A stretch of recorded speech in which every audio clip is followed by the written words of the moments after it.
യേശുവേ സ്തുതി, യേശുവേ യേശുവേ നന്ദി ദൈവമേ, നന്ദി ദൈവമേ, നന്ദി. സ്വരമുയർത്തി സ്തുതിക്കാം. യേശുവേ ഹല്ലേലൂയ, ഹല്ലേലൂയ, യേശുവേ നന്ദി ദൈവമേ, യേശുവേ ഹല്ലേലൂയ, ഹല്ലേലൂയ, ഹല്ലേലൂയ, യേശുവേ ആരാധന, ആരാധന, അനുഗ്രഹിക്കണമേ എന്ന് പ്രാർത്ഥിക്കുന്നു. അഭിഷേകത്താൽ നിറയ്ക്കണമേ, ജ്വലിപ്പിക്കണമേ, അഭിഷേകം കൊണ്ട് നിറയ്ക്കണമേ.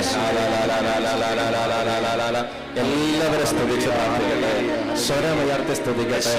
അഭിഷേകത്താൽ നിറയപ്പെടട്ടെ, എല്ലാ വരങ്ങളും കൊണ്ട് നിറയപ്പെടട്ടെ, ജ്വലിക്കട്ടെ, നിറയട്ടെ. ഹല്ലേലൂയ, ഹല്ലേലൂയ, ഹല്ലേലൂയ, hallelujah.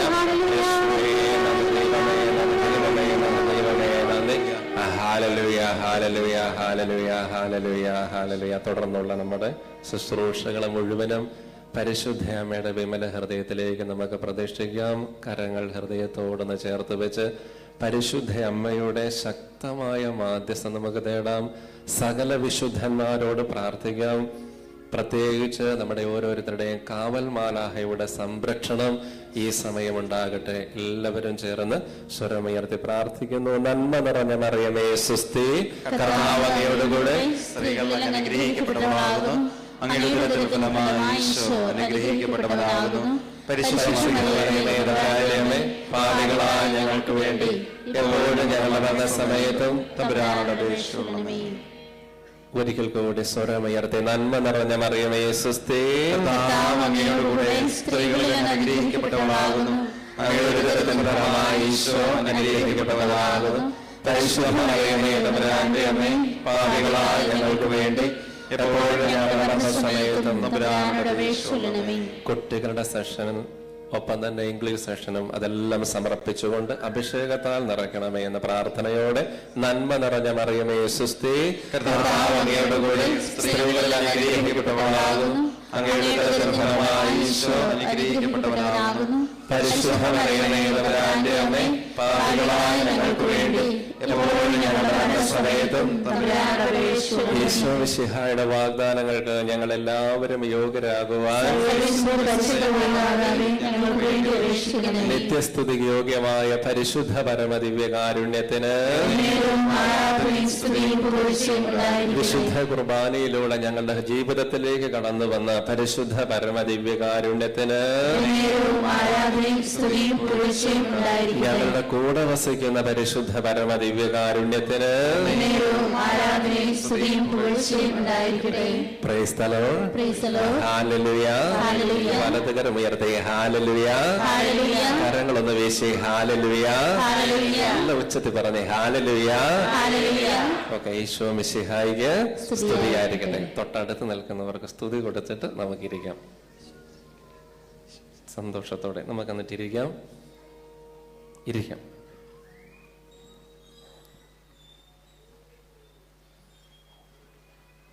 Price the lord. Hallelujah. എല്ലാവരും പറയണം ഹല്ലേലൂയ. യേശുവേ നന്ദി, യേശുവേ നന്ദി, യേശുവേ സ്തുതി, യേശുവേ സ്തുതി. നമുക്ക് നമ്മുടേതായ ഭാഷയിൽ ഒരു ഗാനം പഠിച്ച് അറിയാവുന്ന ഒരു പാട്ടാണ്. അത് നമുക്കൊന്ന് ചേർന്ന് പാടി നമുക്ക് ദൈവത്തെ ഒന്ന് സ്തുതിച്ച് മഹത്വപ്പെടുത്തിയതിനു ശേഷം ദൈവവചന ശുശ്രൂഷയിലേക്ക് നമുക്ക് പ്രവേശിക്കാം. ഉറക്കെ ഹല്ലേലൂയ. ദൈവം ഉയർത്തിയാൽ ആരു താഴ്ത്താൻ, ദൈവം തൊട്ടാൽ ആരെതിർക്കാൻ. ഇതാണ് ഗാനത്തിന്റെ ആരംഭം. സ്ക്രീനിൽ എഴുതി കാണിക്കും. ആദ്യ സിസ്റ്റർ ഒന്ന് പാടും, പഠിപ്പിക്കും. അതിനുശേഷം നമുക്ക് താളവിട്ട് പഠിച്ച് ദൈവത്തെ സ്തുതിച്ച് മഹത്വപ്പെടുത്താം. ദൈവം ഉയർത്തിയാൽ ആരു താഴ്ത്താൻ, ദൈവം തൊട്ടാൽ ആരെതിർക്കാൻ. ദൈവം കൂടെ നിന്നിടുകിൽ ആരു ശത്രു, ഈ മണ്ണിലും വിണ്ണിലും ആരു ശത്രു. പാടാം. ദൈവം ഉയർത്തിയാൽ ആരു താഴ്ത്താൻ, ദൈവം തൊട്ടാൽ ആരെതിർക്കാൻ. ദൈവം കൂടെ നിന്നിടുകിൽ ആരു ശത്രു,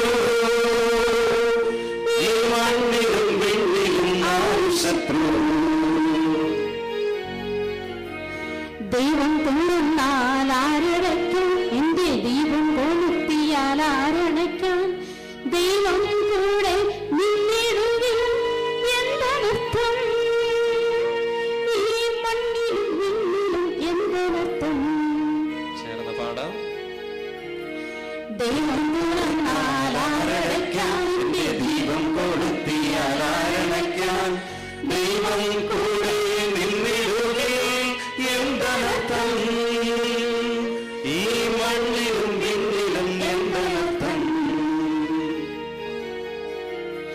വാളല്ല വില്ലാലല്ല നമ്മൾ ജയിപ്പതിന്ന്, വാളാലല്ല വില്ലാലല്ല നമ്മൾ ജയിപ്പതിന്ന്, വാളാലല്ല വില്ലാലല്ല നമ്മൾ ജയിപ്പതിന്ന്, വാളാലല്ല വില്ലാലല്ല നമ്മൾ ജയിപ്പതിന്ന്.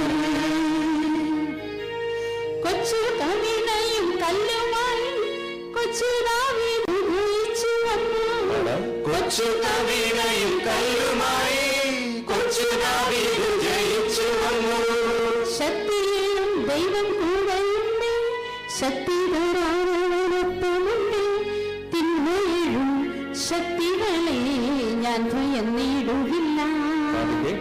ശക്തിയിലും ദൈവം കൂടെയുണ്ട്, ശക്തി തരാനവനൊപ്പമുണ്ട്, തിന്മയിലും ശക്തികളെ ഞാൻ ഭയന്നിടുകില്ല.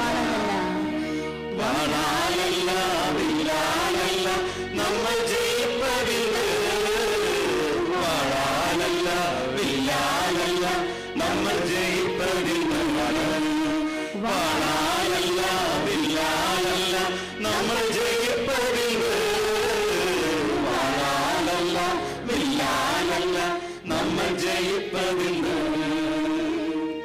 വിക്രമോശയെ കൊണ്ടു ദൈവം വിസ്മയ കാര്യങ്ങൾ പൂർത്തിയാക്കി, വിക്രമോശയെ കൊണ്ടു ദൈവം വിസ്മയ കാര്യങ്ങൾ പൂർത്തിയാക്കി. നിത്യനാം ദൈവം എന്നൊപ്പമുണ്ട്, സത്യമായി എന്നും എന്നൊപ്പമുണ്ട്, തിന്മയെഴും ശക്തികളെ ഞാൻ ഭയന്നിടുകില്ല. നിത്യനാം ദൈവമൻ കൂടെയുണ്ട്, സത്യമായി എന്നും എന്നൊപ്പമുണ്ട്, തിന്മയിലും ശക്തികളെ ഞാൻ ഭയന്നിടുകില്ല. വാളാലല്ല വില്ലാലല്ല നമ്മൾ ജയിപ്പതിന്, വാളാലല്ല വില്ലാലല്ല നമ്മൾ ജയിപ്പതിന്, വാളാലല്ല വില്ലാലല്ല നമ്മൾ ജയിപ്പതിന്, വാളാലല്ല വില്ലാലല്ല നമ്മൾ ജയിപ്പതിന്. Praise the lord. ഹല്ലേലൂയ. പറഞ്ഞേ ഹല്ലേലൂയ. യേശുവേ നന്ദി, യേശുവേ സ്തുതി. വളരെ അർത്ഥവത്തായ ഒരു ഗാനമാണ്. നമുക്ക് എഴുന്നേറ്റ് നൽകാം. വളരെ ലളിതമായ ഒരു പാട്ടാണ്. നമ്മൾ പഠിച്ചു, താളമിട്ട് ആണ് ഇപ്പം പാടുന്നത്. അപ്പം താളത്തിനൊത്ത് കരങ്ങളടിക്കാൻ തോന്നുന്നവർ കരങ്ങളടിക്കാം. അപ്പോൾ എല്ലാ ശക്തിയും ഉപയോഗിച്ചുകൊണ്ട് ദൈവത്തെ നമ്മൾ മഹത്വപ്പെടുത്തണം. സങ്കീർത്തനം 89:15 മനസ്സിൽ ഓർത്തുകൊണ്ട് നമുക്ക് ദൈവത്തെ സ്തുതിച്ചു മഹത്വപ്പെടുത്താം. ഈ കുട്ടിയുടെ, ഈ കൊച്ചിൻ്റെ പേരൻസ് ഇവിടെ ഇതിനകത്തുണ്ടെങ്കിൽ കടന്നു വരണം.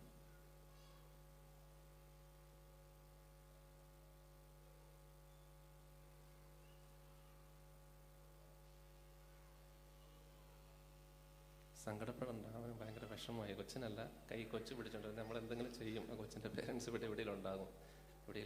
സ്വരം ഉയർത്തി ഹല്ലേലൂയ, ഹല്ലേലൂയ, ഉച്ചത്തിൽ ഹല്ലേലൂയ. നമുക്ക് താളത്തിനൊത്ത് ചേർന്ന് പാടാം. സമയം നമുക്ക് കുറവുള്ളതുകൊണ്ട് നമുക്ക് ചേർന്ന് പാടാം.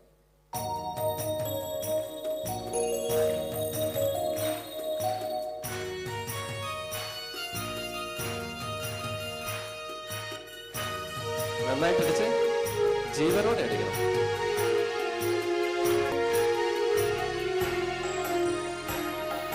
ദൈവമുയർത്തിയാൽ ആരു കേൾക്കാം, ദൈവം തൊട്ടാൽ ആര് നിൽക്കാം, ദൈവം കൂടെ നിന്നിടുകിൽ ആര് ശത്രു, ഈ മണ്ണിലും പിന്നിലും ആര് ശത്രു.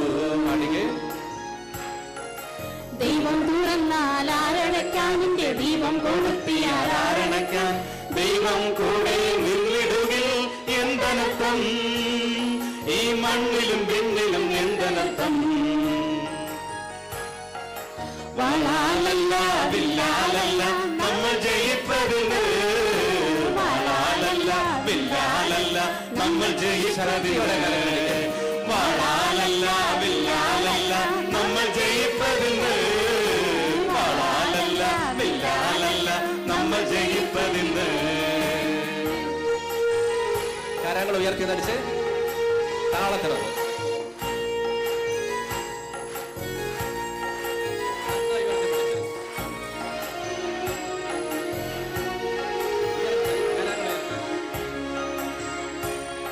കരങ്ങൾ ഉയർത്തിപ്പിടിക്കും. കൊച്ചുകവീണയും കല്ലുമായി കൊച്ചു ദാവീദ് ജയിച്ചു വന്നു. കൊച്ചു കവീണയും കല്ലുമായി കൊച്ചു ദാവീദ് ജയിച്ചു വന്നു. ശക്തിയേഴും ദൈവം കൂടെയുണ്ട്, ശക്തി തരാനവനൊപ്പമുണ്ട്. തിന്മയിലും ശക്തികളെ ഞാൻ ഭയം നേടുകില്ല. ശക്തിയേഴും കൊച്ചു ദാവീദ് ജയിച്ചു വന്നു. കൊച്ചു കവീണയും കല്ലുമായി കൊച്ചു ദാവീദ് ജയിച്ചു വന്നു. ശക്തിയേഴും ദൈവം കൂടെയുണ്ട്, ശക്തി തരാനവനൊപ്പമുണ്ട്. തിന്മയേഴും ശക്തികളെ ഞാൻ ഭയം നേടുകില്ല. തിന്മയേഴും ശക്തികളെ ഞാൻ ഭയം നേടുകില്ല. വാളാലല്ല വില്ലാലല്ല നമ്മൾ ജയിപ്പതുണ്ട്. വാളാലല്ല വില്ലാലല്ല നമ്മൾ ജയിപ്പതുണ്ട്. വാളാലല്ല വില്ലാലല്ല നമ്മൾ ജയിപ്പതുണ്ട്. വാളാലല്ല വില്ലാലല്ല നമ്മൾ ജയിപ്പതുണ്ട്.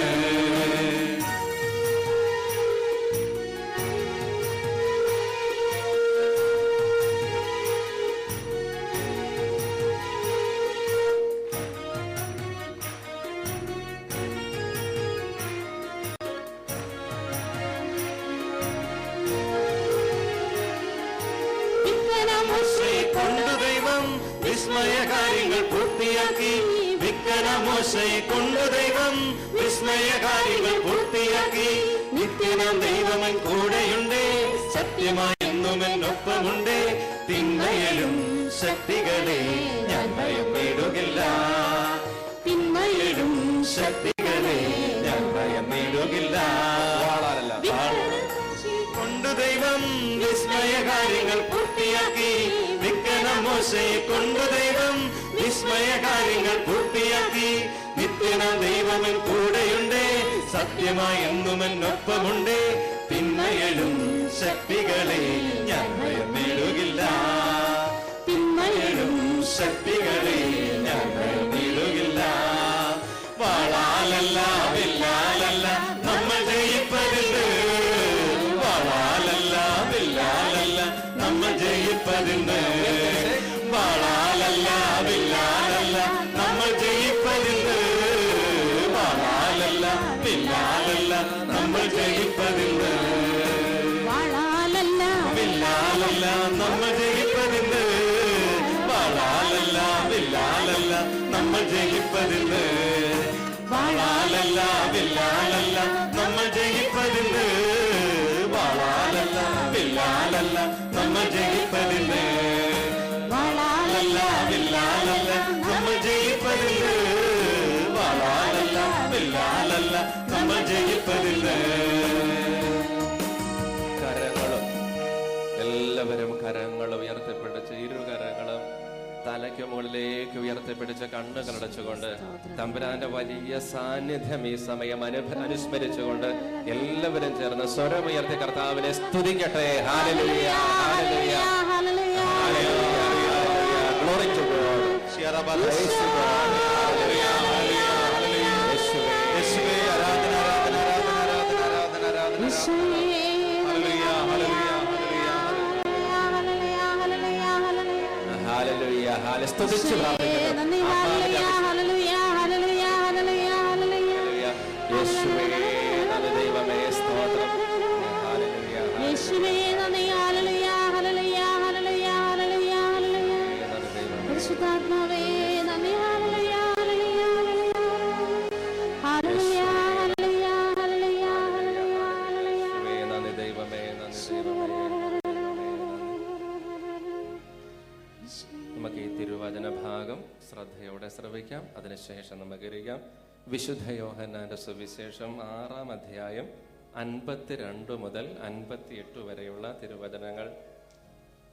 സ്വർഗത്തിൽ നിന്നിറങ്ങിയ ജീവനുള്ള അപ്പം ഞാനാണ്. ആരെങ്കിലും ഈ അപ്പത്തിൽ നിന്ന് ഭക്ഷിച്ചാൽ അവൻ എന്നേക്കും ജീവിക്കും. ലോകത്തിന്റെ ജീവന് വേണ്ടി ഞാൻ നൽകുന്ന അപ്പം എൻ്റെ ശരീരമാണ്. ഇതേപ്പറ്റി യഹൂദർക്കിടയിൽ തർക്കമുണ്ടായി. തൻ്റെ ശരീരം നമുക്ക് ഭക്ഷണമായി തരാൻ ഇവൻ എങ്ങനെ കഴിയും എന്നവർ ചോദിച്ചു. യേശു പറഞ്ഞു, സത്യം സത്യമായി ഞാൻ നിങ്ങളോട് പറയുന്നു, നിങ്ങൾ മനുഷ്യപുത്രന്റെ ശരീരം ഭക്ഷിക്കുകയും അവന്റെ രക്തം പാനം ചെയ്യുകയും ചെയ്യുന്നില്ലെങ്കിൽ നിങ്ങൾക്ക് ജീവൻ ഉണ്ടായിരിക്കുകയില്ല. എന്റെ ശരീരം ഭക്ഷിക്കുകയും എന്റെ രക്തം പാനം ചെയ്യുകയും ചെയ്യുന്നവന് നിത്യജീവനുണ്ട്. അവസാന ദിവസം ഞാൻ അവനെ ഉയർപ്പിക്കും. എന്തെന്നാൽ എന്റെ ശരീരം യഥാർത്ഥ ഭക്ഷണമാണ്, എന്റെ രക്തം യഥാർത്ഥ പാനീയവുമാണ്.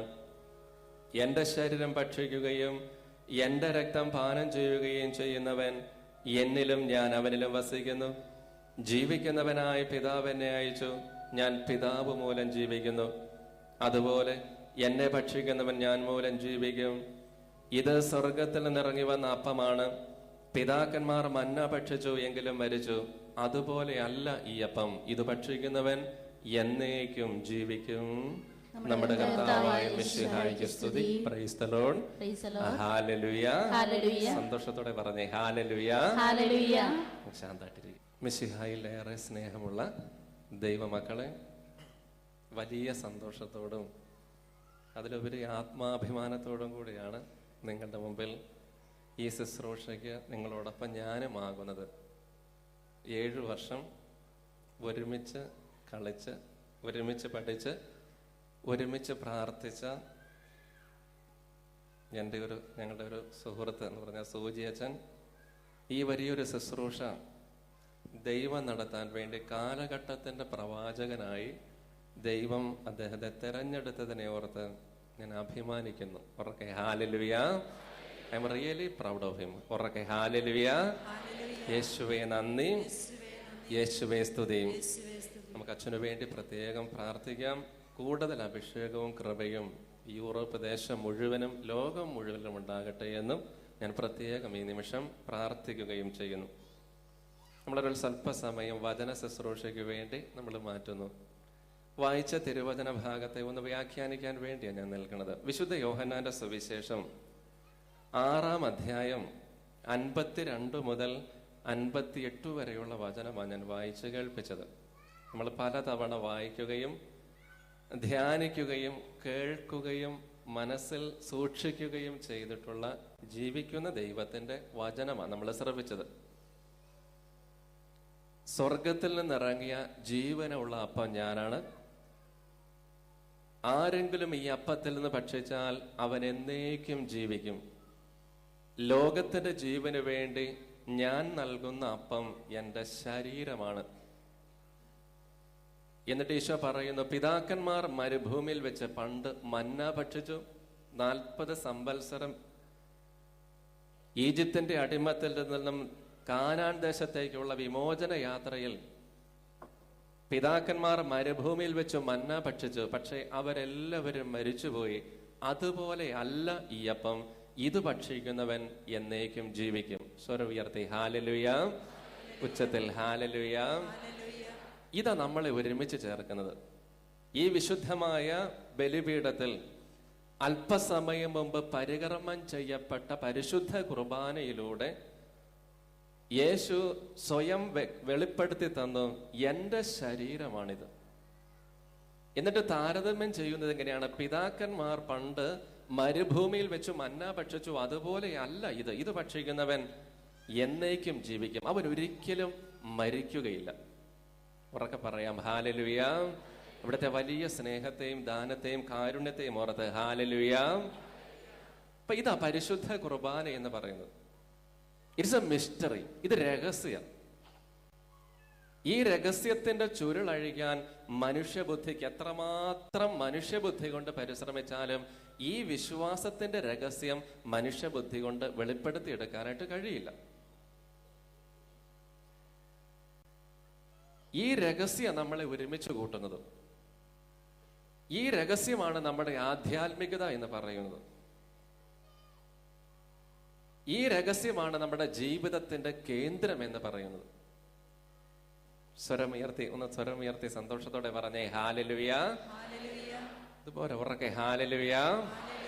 അപ്പൊ ഈ രഹസ്യത്തിന്റെ ചുരുളഴിക്കണമെങ്കിൽ മനുഷ്യബുദ്ധി കൊണ്ട് സാധ്യമല്ല എന്ന് നമുക്കറിയാം. അപ്പൊ ഞാൻ പറഞ്ഞു, നമ്മുടെ വിശ്വാസ ജീവിതത്തിന്റെ കേന്ദ്രബിന്ദു പരിശുദ്ധ കുർബാനയിലുള്ള യേശുവിന്റെ കൗദാശികമായ സാന്നിധ്യമാണ്, സാക്രമെന്റൽ പ്രസൻസ്. ഇതിനെ കൗദാശിക സാന്നിധ്യം എന്ന് പറയുന്നത്. അതുകൊണ്ട് നമ്മുടെ സ്പിരിച്വാലിറ്റിയെ നമ്മൾ വിശേഷിപ്പിക്കുന്നത് എങ്ങനെയാണ്? നമ്മുടെ ആധ്യാത്മികതയെ നമ്മൾ വിശേഷിപ്പിക്കുന്നത് അവർ സ്പിരിച്വാലിറ്റി എന്ന് പറയും. നമ്മുടെ ആധ്യാത്മിക എന്ന് പറയുന്നത് it is A Eucharistic centred spirituality. പരിശുദ്ധ കുർബാനയിൽ കേന്ദ്രീകൃതമാണ് നമ്മുടെ ആധ്യാത്മികത എന്ന് പറയുന്നത്. പരിശുദ്ധ കുർബാനയിൽ ഏത് ശുശ്രൂഷ എടുക്കുക, വിശുദ്ധ കുർബാനയുടെ ഒരു ആഘോഷമില്ലാത്ത ആധ്യാത്മിക രീതികൾ നമുക്കില്ല. നമ്മുടെ നാട്ടിലൊക്കെ നടത്തുന്ന ഇടവക തിരുനാളും ജൂബിലി ആഘോഷങ്ങളും വിവാഹ ജീവിതത്തിന്റെ മുഹൂർത്തങ്ങളും എല്ലാം എടുത്ത് നോക്കുക. ഏത് കാര്യവും നമ്മുടെ ആത്മീയ ആഘോഷങ്ങളെടുക്ക്, കുർബാനയില്ലാത്ത ഒരു ആധ്യാത്മിക ആഘോഷവും ആധ്യാത്മികതയും നമുക്കാർക്കുമില്ല. നമ്മൾ അങ്ങനെയാ പഠിച്ചിരിക്കുന്നത്, നമ്മൾ അങ്ങനെയാ സഭ നമ്മളെ പരിശീലിപ്പിച്ചിരിക്കുന്നത്. അതുകൊണ്ട് പ്രിയപ്പെട്ട മക്കൾ, ഈ കുറഞ്ഞ സമയം അവശേഷിക്കുന്ന ഈ 1 മണിക്കൂറിനുള്ളിൽ എൻ്റെ മനസ്സിലൂടെ കടന്നു പോകുന്ന ഒരു ചിന്ത, ഞാൻ ആഗ്രഹിക്കുന്നത് ഇത്ര മാത്രമേ ഉള്ളൂ. നമ്മുടേതായ ഭാഷയിൽ എന്ന് പറയുമ്പോൾ, നമ്മുടേതായ നാടൻ ഭാഷയിൽ പറഞ്ഞാൽ, കൊതിയോടെ ഒരു കുർബാന കാണുന്ന ഒരു ജനമാക്കി നിങ്ങളെ രൂപപ്പെടുത്തണം. കൊതിയോടെ കുർബാന കാണുന്നവരായി തീരണം. കൊതിയോടെ കുർബാന കാണുക എന്ന് പറഞ്ഞാൽ ഏറ്റവും ഇഷ്ടപ്പെട്ട കാര്യം നമ്മൾ കൊതിയോടെ സ്വീകരിക്കുന്നത്. ഏറ്റവും ഇഷ്ടപ്പെട്ട ഭക്ഷണം കഴിക്കുന്നത് കൊതിയോടെയാണ്. ഇപ്പൊ ഞാനിങ്ങനെ നമ്മുടെ നാടൻ ഭാഷയിൽ, കൊളോക്കിയൽ ഭാഷയിൽ ഇങ്ങനെ പറയും, കൊതിയോടെ ഒരു വിശുദ്ധ കുർബാന കാണാനുള്ള വലിയൊരാഗ്രഹം നിങ്ങളുടെ മനസ്സിലൊന്ന് ജനിപ്പിക്കണം ഈ ശുശ്രൂഷയിൽ. അത് മാത്രം ഞാൻ ആഗ്രഹിക്കുന്നുള്ള മനസ്സുകൊണ്ട് അതിനുവേണ്ടി മാത്രം ഞാൻ പ്രാർത്ഥിക്കുന്നത്. സർവ്വ ഉയർത്തിക്ക് ഹല്ലേലൂയ. പരിശുദ്ധ കുർബാന കൊണ്ട് ജീവിക്കുന്ന എത്രയോ ആളുകളുണ്ട്. കുർബാന കൊണ്ട് മാത്രം ജീവിക്കുന്ന ആളുകൾ നമുക്ക് ചിന്തിക്കാനായിട്ട് പറ്റുമോ? ഇന്ന് നിങ്ങളോട് സൂചിച്ചൻ പറഞ്ഞു, ഇന്ന് ഒന്നുമില്ല, ഭക്ഷണമില്ല, വചനം മാത്രമേ ഉള്ളൂ. ഞാൻ ഓർക്കുന്ന ഒരു ചെറിയൊരു സംഭവം, ഒരു കാര്യം നിങ്ങളോട് സൂചിപ്പിക്കാം. 1 വർഷം മുമ്പ്, കഴിഞ്ഞ വർഷത്തെ നോമ്പുകാല സമയത്ത് ഞങ്ങളുടെ രൂപതയിൽ മലപ്പുറം ജില്ലയിലുള്ള ഒരു പള്ളിയിൽ ഞാൻ ധ്യാനം നടത്തിക്കൊണ്ടിരിക്കുമ്പോൾ, വൈകുന്നേരങ്ങളിൽ അവിടെ ധ്യാനം നടക്കുന്നത് ഈവനിങ് സെഷൻ മാത്രം, വൈകുന്നേരം 4:30 മുതൽ 9:30 വരെ 5 മണിക്കൂർ സമയം. പകല് പ്രത്യേകിച്ച് കാര്യങ്ങളൊന്നുമില്ല, ഞങ്ങളിരുന്ന് പ്രാർത്ഥിക്കുന്നു. ധ്യാനത്തിന്റെ ദിവസം ഞാനും വികാരിച്ചനും കൂടെ, പള്ളിയിലുള്ള അച്ഛനും കൂടെ ഇരുന്ന് ഞങ്ങളിരുന്ന് രാവിലെ ബ്രേക്ക്ഫാസ്റ്റ് ഒക്കെ കഴിഞ്ഞ് സംസാരിച്ചുകൊണ്ടിരിക്കുമ്പോൾ, ഏതാണ്ട് ഒരു 9:30-10 മണിയോട് അടുക്കുമ്പോൾ ഒരു കോളിംഗ് ബെൽ അടിക്കുന്ന ശബ്ദം. പെട്ടെന്ന് പള്ളിയിലെ അച്ഛൻ പുറത്തിറങ്ങി വാതിൽ തുറന്നു നോക്കുമ്പോൾ ഇവര് 7 പേര് മരക്കുരിശൻ തോളെ വെച്ചുകൊണ്ട് അതിലൊരു സഹോദരൻ വിറയ്ക്കുന്ന കരങ്ങളുടെ പോക്കറ്റിൽ നിന്നും ഒരു കവർ എടുത്ത് വാതിൽ തുറന്നു നിന്ന് അച്ഛന്റെ കയ്യിലേക്ക് ഈ കവർ നീട്ടി. ഒന്നും സംസാരിക്കാതെ ഈ കവർ തുറന്ന് അതിനകത്ത് എഴുതിയിരിക്കുന്ന കത്ത് തുറന്ന് വായിക്കുമ്പം, ഈ കവറിനകത്ത് എഴുതിയിരിക്കുന്ന, കവറിനകത്തുള്ള കത്ത് ഇതാണ്: ഈ കത്തുമായി അച്ഛനെ ഈ 7 പേര് സമീപിച്ചാൽ സംശയം കൂടാതെ അച്ഛൻ ഇവർക്ക് കുർബാന കൊടുക്കാം, പരിശുദ്ധ കുർബാന കൊടുക്കാം. ഇവര് കാസർഗോഡ് ജില്ലയിലെ, തലശ്ശേരി അതിരൂപതയിൽപ്പെട്ട കാസർഗോഡ് ജില്ലയിലെ ഇന്ന പള്ളിയിൽ നിന്നും ഈ നോമ്പുകാല സമയത്ത് മലയാറ്റൂര് മലയിലേക്ക് ഇവരെ പതിവായി പരിഹാര യാത്ര, കുരിശിന്റെ വഴി ചൊല്ലി നടന്നു പോകുന്ന രീതി ഇവർക്കുണ്ട്. കാസർഗോഡ് ജില്ലയിലെ ഒരു പള്ളിയിൽ നിന്നും എറണാകുളം ജില്ലയിലെ ഇന്റർനാഷണൽ തീർത്ഥാടന കേന്ദ്രമായ മലയാറ്റൂര് കുരിശുമലയിലേക്ക് ഇവരെക്കാൾ 4 ഇരട്ടി ഭാരമുള്ള മരക്കുരിശുമായിട്ട് ഇവര് നടന്നു പോവുക. വാഹനത്തിലല്ല ഇവര് പോകുന്നത്. അപ്പൊ ഇവർ ഈ കത്തുമായി കുർബാന സ്വീകരിക്കാൻ അച്ഛനോട് ആവശ്യപ്പെട്ടാൽ സംശയം കൂടാതെ അച്ഛൻ ഇവർക്ക് കുർബാന കൊടുക്കാം. എന്നിട്ട് ഇങ്ങനെ എഴുതിയിട്ടുണ്ട്: ഈ 7-8 ദിവസം നീണ്ടു നിൽക്കുന്ന ഈ രാപകലുള്ള യാത്രയിൽ ഈ 7 പേരും ഭക്ഷിക്കുന്നത് പരിശുദ്ധ കുർബാനയാണ്. ഈ 7 പേരും പാനം ചെയ്യുന്നത് പച്ചവെള്ളമാണ്. എന്ന് പറഞ്ഞാൽ പച്ചവെള്ളവും പരിശുദ്ധ കുർബാനയും മാത്രം ഉൾക്കൊണ്ട് 7 രാത്രിയും 7 പകലും ചുട്ടുപൊള്ളുന്ന വെയിലിലൂടെ, കേരളത്തിന്റെ 38-42 ഡിഗ്രി ചൂടിലൂടെ ഇവര് യാത്ര ചെയ്യുക. സ്വാഭാവികമായി ഈ കത്ത് തുറന്നു നോക്കിയപ്പോൾ എനിക്കൊരു സംശയം, അച്ഛനും സംശയം. അച്ഛൻ എൻ്റെ അടുത്ത് ഈ കത്ത് കാണിച്ചു. ഞാൻ പറഞ്ഞു, ഇത് കൺഫേം ചെയ്യാം. ഇത് ലെറ്റർ പാടിനകത്ത് ഒരു അച്ഛന്റെ ഫോൺ നമ്പർ ഉണ്ട്, പള്ളിയുടെ സീലുണ്ട്, അച്ഛന്റെ പേരുണ്ട്. നമുക്ക് ഈ ഫോൺ നമ്പറിൽ അച്ഛനെ ഒന്ന് കോൺടാക്ട് ചെയ്യാം. ഇത് വസ്തുതയാണോ? കാരണം ഇന്ന് ഏത് രീതിയിലും കബളിപ്പിക്കപ്പെടുന്ന ഒരു ലോകം. ഈ ലെറ്റർ പാടിലുള്ള പള്ളിയുടെ ഫോണിൽ കോൺടാക്ട് ചെയ്യുമ്പോൾ തിരിച്ചു കിട്ടുന്ന പ്രതികരണം ഇതാണ്: അച്ഛ, സംശയം കൂടാതെ അച്ഛൻ ഇവർക്ക് കുർബാന കൊടുക്കാം. എന്റെ ഇടവകയിലെ 7 പേരാണിത്. സംശയം കൂടാതെ 7 പേർക്കും അച്ഛന് കുർബാന കൊടുക്കാം. എന്റെ ഇടവകയിലുള്ള 7 മക്കളാണിത്. അച്ഛ, ഇന്ന് കുർബാന കാണാൻ അവർക്ക് അസൗകര്യം സംഭവിച്ചു. കാരണം മലപ്പുറം ജില്ലയിൽ പള്ളികൾ കുറവാണ്. 20-25 കിലോമീറ്റർ അകലെ പള്ളിയുള്ളൂ. അതുകൊണ്ട് കുർബാനയുടെ സമയത്ത് ഇവർക്ക് എത്താൻ പറ്റാതെ പോയതുകൊണ്ടാണ് ഈ 9:30 സമയത്ത് അച്ഛനോട് വന്ന് കുർബാന കൊടുത്തത്. സംശയം കൂടാതെ അച്ഛൻ ഇവർക്ക് കുർബാന കൊടുക്കാം. പ്രിയപ്പെട്ട ദൈവമക്കളെ, നമ്മുടെ വിശ്വാസത്തിന്റെ കണ്ണുകളെ പോലും തുറപ്പിക്കുന്ന രീതിയിൽ, അടഞ്ഞുപോയ വിശ്വാസത്തിന്റെ കണ്ണുകളെ തുറപ്പിക്കുന്ന രീതിയിൽ 7 ചെറുപ്പക്കാർ പറയുക, ഈ 7 ദിവസം നീണ്ടു നിൽക്കുന്ന പരിഹാര യാത്രയിൽ ഞങ്ങൾ ഒന്നും ഭൗതികമായിട്ട് കഴിക്കുന്നില്ല. ഞങ്ങൾ പരിശുദ്ധ കുർബാനയെ ഞങ്ങൾ കഴിക്കുന്നുള്ളൂ. ഞങ്ങൾ പച്ചവെള്ളം മാത്രമേ കുടിക്കുന്നുള്ളൂ. ഇതാ സുവിശേഷത്തിലൂടെ, വിശുദ്ധ യോഹന്നാന്റെ സുവിശേഷത്തിലൂടെ ഈശോ നമ്മളെ പഠിപ്പിക്കുന്നത്: എന്റെ ശരീരം ഭക്ഷിക്കുന്നവൻ അവൻ എന്നേക്കും ജീവിക്കും. പിതാക്കന്മാർ മരുഭൂമിയിൽ വെച്ച് മന്ന ഭക്ഷിച്ചതുപോലെ അല്ല അയ്യപ്പം. ഇത് ഭക്ഷിക്കുന്നവൻ എന്നേക്കും ജീവിക്കും. കാരണം ഇത് എന്റെ ശരീരമാണ്. This is my body. സ്വരം ഉയർത്തി പറഞ്ഞേ ഹല്ലേലൂയ. ഉച്ചത്തിൽ പറയാം ഹല്ലേലൂയ. ഈ ഒരു അനുഭവത്തില് ഈ വചന ശുശ്രൂഷയിൽ നമ്മൾ പങ്കെടുക്കുന്നത്. അല്പസമയം മുമ്പ് പരിശുദ്ധ കുർബാന അർപ്പിച്ച്, പരിശുദ്ധ കുർബാന യോഗ്യതയോടെ സ്വീകരിച്ച്, യേശുവിന്റെ ശരീരത്തിന്റെ ഭാഗമായി തീർന്ന്, അല്ലെങ്കിൽ എൻ്റെ മാംസത്തോട് യേശുവിന്റെ മാംസം ചേർക്കപ്പെട്ട്, എൻ്റെ രക്തത്തോട് അവന്റെ രക്തം ചേർക്കപ്പെട്ട് ഈ വിശുദ്ധീകരിക്കുന്ന അനുഭവത്തിലാണ്, ഈ വിശുദ്ധീകരിക്കപ്പെട്ട അനുഭവത്തിലാണ് നമ്മൾ നിൽക്കുന്നത്. അതുകൊണ്ട് പ്രിയപ്പെട്ട മക്കളെ, ഞാൻ ഉദ്ദേശിക്കുന്ന കാര്യം ഇത്ര മാത്രമേ ഉള്ളൂ. How can we experience the sacramental presence of Jesus Christ in the Holy Eucharist? How can we experience? അതായത് ഇതുപോലെയുള്ള ഒരു ബലിപീഠത്തിന്റെ മുമ്പിൽ നിന്നുകൊണ്ട് പരിശുദ്ധ കുർബാനയിൽ പങ്കെടുക്കുമ്പം how can we experience the sacramental presence of Jesus Christ in the Holy Eucharist? അതായത് ഈ ബലിപീഠത്തിൽ കൗതാശികമായി സാക്രമെന്റലായി സന്നിഹിതനാകുന്ന യേശുവിന്റെ സാന്നിധ്യം എങ്ങനെ നമുക്ക് അനുഭവിക്കാനായിട്ട് കഴിയും? സ്വരമുയർത്തി എന്ന് പറഞ്ഞേ ഹല്ലേലൂയ. ഉച്ചത്തിൽ പറയാം ഹല്ലേലൂയ. നമ്മളൊക്കെ സാധാരണ വിശുദ്ധ കുർബാനയുടെ അനുഭവത്തെ പറയുമ്പം നമ്മൾ കുറെ ആളുകൾ പറയുന്ന ഒരു കാര്യം ഇതാണ്: വിശുദ്ധ കുർബാന അനുഭവമാകുന്നില്ല. സ്വരമുയർത്തി ഹല്ലേലൂയ. ഉച്ചത്തിൽ ഹല്ലേലൂയ. ഇപ്പൊ സാധാരണഗതിയിൽ പരിശുദ്ധ കുർബാനയുടെ അനുഭവത്തെ കുറിച്ച് പറയുമ്പോൾ നമ്മളൊക്കെ അറിയാതെയൊക്കെ പറയുന്ന ഒരു കാര്യമുണ്ട്: വിശുദ്ധ കുർബാന ഞങ്ങൾക്ക് അനുഭവമാകുന്നില്ല. അതിന് എളുപ്പ വഴി ഞാൻ പറയാം. നിങ്ങൾ പറയുന്ന കമന്റ് ആകണമെന്നില്ല. നമ്മുടെ കുറെ ആളുകൾ പറയുന്ന കാര്യം ഇതാണ്: കുർബാന അനുഭവിക്കാനായിട്ട് കഴിയുന്നില്ല. ഈ അനുഭവിക്കാൻ പറ്റുന്നില്ല എന്ന് പറയുമ്പം നമ്മുടെ ആളുകൾ പറയുന്ന കാര്യം ഇതാണ്: ഇന്ന അച്ഛന്റെ കുർബാന നല്ല കുർബാന. അത് ഇംഗ്ലീഷ് കുർബാനയാണെങ്കിലും മലയാളം കുർബാനയാണെങ്കിലും ചില വ്യക്തികൾക്ക്, നമുക്ക് ചിലപ്പോൾ ചില അച്ഛന്മാരുടെ കുർബാന അനുഭവിക്കാനായിട്ട് കഴിയും.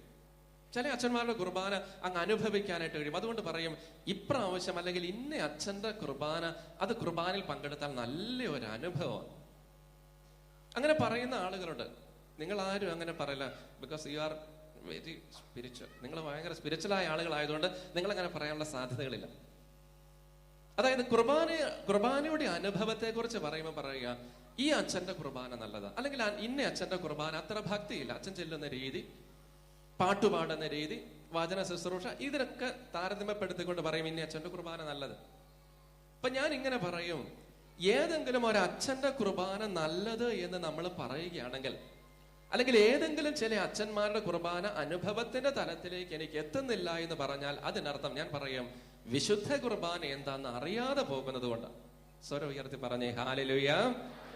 വിശുദ്ധ കുർബാന എന്ത് എന്നറിഞ്ഞാൽ it is not depend upon the priest. ഇത് വൈദികനെ ആശ്രയിച്ചല്ലിരിക്കുന്നത്. ഇവിടെ ആര് വിശുദ്ധ കുർബാന അർപ്പിച്ചാലും, അതുകൊണ്ടാണ് പരിശുദ്ധ കത്തോലിക്ക സഭ പഠിപ്പിക്കുന്നത്, ഏത് വ്യക്തി, പൗരോഹിത്യമുള്ള ഏത് വ്യക്തി ഏത് കൂദാശ പരികർമ്മം ചെയ്യാലും അതിന് ഫലമുണ്ട്. എക്സ് ഓപ്പരോ ഓപ്പരാത്തോ എന്ന് പറഞ്ഞാൽ കൂദാശ പരികർമ്മം ചെയ്യുന്ന വൈദികന്റെ ഹോളിനെസ് അല്ല ഈ കുർബാനയിലോ മറ്റു സാക്രമെന്റിലോ യേശു സന്നിഹിതനാകുന്നത്. ഉച്ചത്തിൽ എന്ന് പറഞ്ഞേ ഹല്ലേലൂയ. Please be attentive. ഉറക്കെ ഹല്ലേലൂയ. എക്സ് ഓപ്പരോ ഓപ്പരാത്തോ പരിശുദ്ധ കത്തോലിക്ക സഭയുടെ പ്രബോധനായത്. അതായത് വിശുദ്ധ കുർബാനയോ മറ്റു കൂദാശകളോ പരികർമ്മം ചെയ്യുന്ന വൈദികന്റെ വിശുദ്ധിയോ വൈദികന്റെ ജീവിതത്തെയോ ആശ്രയിച്ച് അല്ല യേശു ഇവിടെ അത്ഭുതം പ്രവർത്തിക്കുന്നത്. മറിച്ച് ദൈവത്തിന് അസാധ്യമായിട്ടൊന്നുമില്ല, ദൈവത്തിന് അസാധ്യമായിട്ടൊന്നുമില്ല. അതുകൊണ്ട് വിശുദ്ധ കുർബാന നമുക്ക് ആർക്കെങ്കിലും കുർബാനയുടെ സമയം ഒരു ആധ്യാത്മിക അനുഭവമായി മാറുന്നില്ല എങ്കിൽ അതിന്റെ കാരണം വിശുദ്ധ കുർബാന എന്താണെന്ന് അറിയാതെ പോകുന്നത് കൊണ്ടാണ്. ഉറക്കെന്ന് പറഞ്ഞേ ഹല്ലേലൂയ, ഉച്ചത്തിൽ ഹല്ലേലൂയ. വിശുദ്ധ കുർബാന അനുഭവിക്കാൻ ആർക്കെങ്കിലും കഴിയാതെ പോകുന്നുണ്ടെങ്കിൽ അതിന്റെ കാരണം ഇവിടെ എന്തു നടക്കുന്നു എന്ന് അറിയാതെ പോകുന്നത് കൊണ്ട്. അതായത് ഈ ബലിപീഠത്തിൽ എന്താണ് ഈ 30 മിനിറ്റ് കൊണ്ട് നടക്കുന്നത്, അല്ലെങ്കിൽ നമ്മുടെ രീതിയിലുള്ള വിശ്വാസ രീതിയിലുള്ള വിശുദ്ധ കുർബാനകളിൽ ഒരു 45 മിനിറ്റ്, ഈ 45 മിനിറ്റിനുള്ളിൽ ഈ ബലിപീഠത്തിൽ എന്ത് സംഭവിക്കുന്നു എന്നുള്ള തിരിച്ചറിവ് ഇല്ലാതെ പോകുന്നത് കൊണ്ടാണ് കുർബാനയിലൂടെയുള്ള ദൈവാനുഭവം നമുക്ക് സ്വീകരിക്കാൻ കഴിയാതെ പോകുന്നത്. ഉച്ചത്തിൽ ഒന്നുകൂടെ പറഞ്ഞേ ഹല്ലേലൂയ, ഉച്ചത്തിൽ ഹല്ലേലൂയ. അതുകൊണ്ടാണ് ഞാൻ ഈ ക്ലാസിന്റെ ആരംഭത്തിൽ നിങ്ങളോട് പറഞ്ഞത്, ഈ ക്ലാസ് കഴിയുന്നതിലൂടെ ഞാൻ എൻ്റെ മനസ്സിൽ ആകെ ലക്ഷ്യം വെക്കുന്ന കാര്യം ഇത്രയേ ഉള്ളൂ. ഈ സാന്നിധ്യം ഒന്ന്, കുർബാനയിലെ സാന്നിധ്യം ഒന്ന് നമ്മുടെ ജീവിതത്തിൽ അനുഭവിക്കണം. കുർബാനയിൽ പങ്കെടുത്താൽ അത് നഷ്ടമായി കരുതരുത്. വിശുദ്ധ കുർബാനയിൽ പങ്കെടുത്തത് ഒരനുഗ്രഹമായി മാറണം. ആ അനുഗ്രഹം അത് അനുഭവത്തിന്റെ തലത്തിലേക്ക് പോകണം. അത് മാത്രമേ ഈ ക്ലാസ്സിലൂടെ ഞാൻ ലക്ഷ്യം വെക്കുന്നുള്ളൂ. സ്വരം ഉയർത്തി പറയാം ഹല്ലേലൂയ. അതുകൊണ്ട് ഞാൻ പറഞ്ഞു, ഇത് വിശ്വാസത്തിന്റെ ഏറ്റവും വലിയ രഹസ്യം. വിശ്വാസത്തിന്റെ രഹസ്യം എന്ന് പറഞ്ഞാൽ മനുഷ്യബുദ്ധി കൊണ്ട് വെളിപ്പെടുത്താനോ മനുഷ്യബുദ്ധി കൊണ്ട് പരിശ്രമിച്ചാൽ മനസ്സിലാക്കാനോ കഴിയാത്തത്. ഇത് ഞാൻ മിസ്റ്ററി എന്ന് പറയുന്നത്, രഹസ്യം എന്ന് പറയുന്നത്. മനുഷ്യബുദ്ധി കൊണ്ട് മനസ്സിലാക്കാനായിട്ട് പറ്റില്ല. എത്രമാത്രം മനുഷ്യബുദ്ധി കൊണ്ടോ നമ്മുടെ അറിവ് കൊണ്ടോ പരിശ്രമിച്ചാൽ ഈ രഹസ്യത്തിന്റെ ചുരുൾ അഴിക്കാനായിട്ട് പറ്റില്ല. അതുകൊണ്ടാണ് പരിശുദ്ധ പിതാവ് വാഴ്ത്തപ്പെട്ട ജോൺ പോൾ രണ്ടാമൻ മാർപ്പാപ്പ പറഞ്ഞു, പരിശുദ്ധ കുർബാനയിലുള്ള യേശുവിന്റെ സാന്നിധ്യം മനുഷ്യബുദ്ധി കൊണ്ട് വെളിപ്പെടുത്താനായിട്ട് കഴിയില്ല. സ്വരം ഉയർത്തി പറഞ്ഞേ ഹല്ലേലൂയ, ഉച്ചത്തിൽ പറയാം ഹല്ലേലൂയ. മറിച്ച് പരിശുദ്ധാത്മാവിന്റെ സഹായത്താൽ മാത്രമേ മിസ്റ്ററിയെ വെളിപ്പെടുത്തിയെടുക്കാൻ പറ്റുകയുള്ളൂ. രഹസ്യങ്ങളെ വെളിപ്പെടുത്തുന്നത് പരിശുദ്ധാത്മാവാണ്. കാരണം അറിവിന്റെയും ജ്ഞാനത്തിന്റെയും ഉറവിടം പരിശുദ്ധാത്മാവായ ദൈവമായതുകൊണ്ട് പരിശുദ്ധാത്മാവിന്റെ സഹായത്താൽ അല്ലാതെ ഈ രഹസ്യത്തിന്റെ ചുരുൾ അഴിക്കാനായിട്ട് നമുക്ക് കഴിയില്ല. ഉച്ചത്തിലൊന്ന് പറഞ്ഞേ ഹല്ലേലൂയ.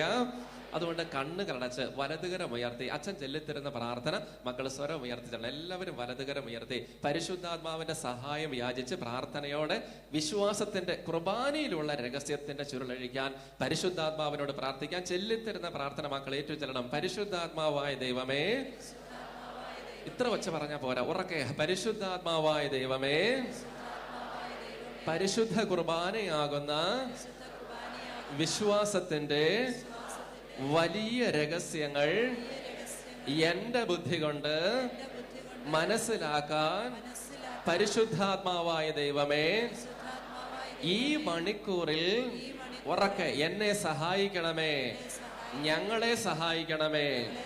ഹല്ലേലൂയ, ഹല്ലേലൂയ. പരിശുദ്ധ പരമ ദിവ്യ കാരുണ്യത്തിന് എന്നേരവും ആരാധനയും സ്തുതിയും പുകഴ്ചയും ഉണ്ടായിട്ട്. കരങ്ങൾ താഴ്ത്താം ഒരിക്കൽ കൂടി. ഹല്ലേലൂയ.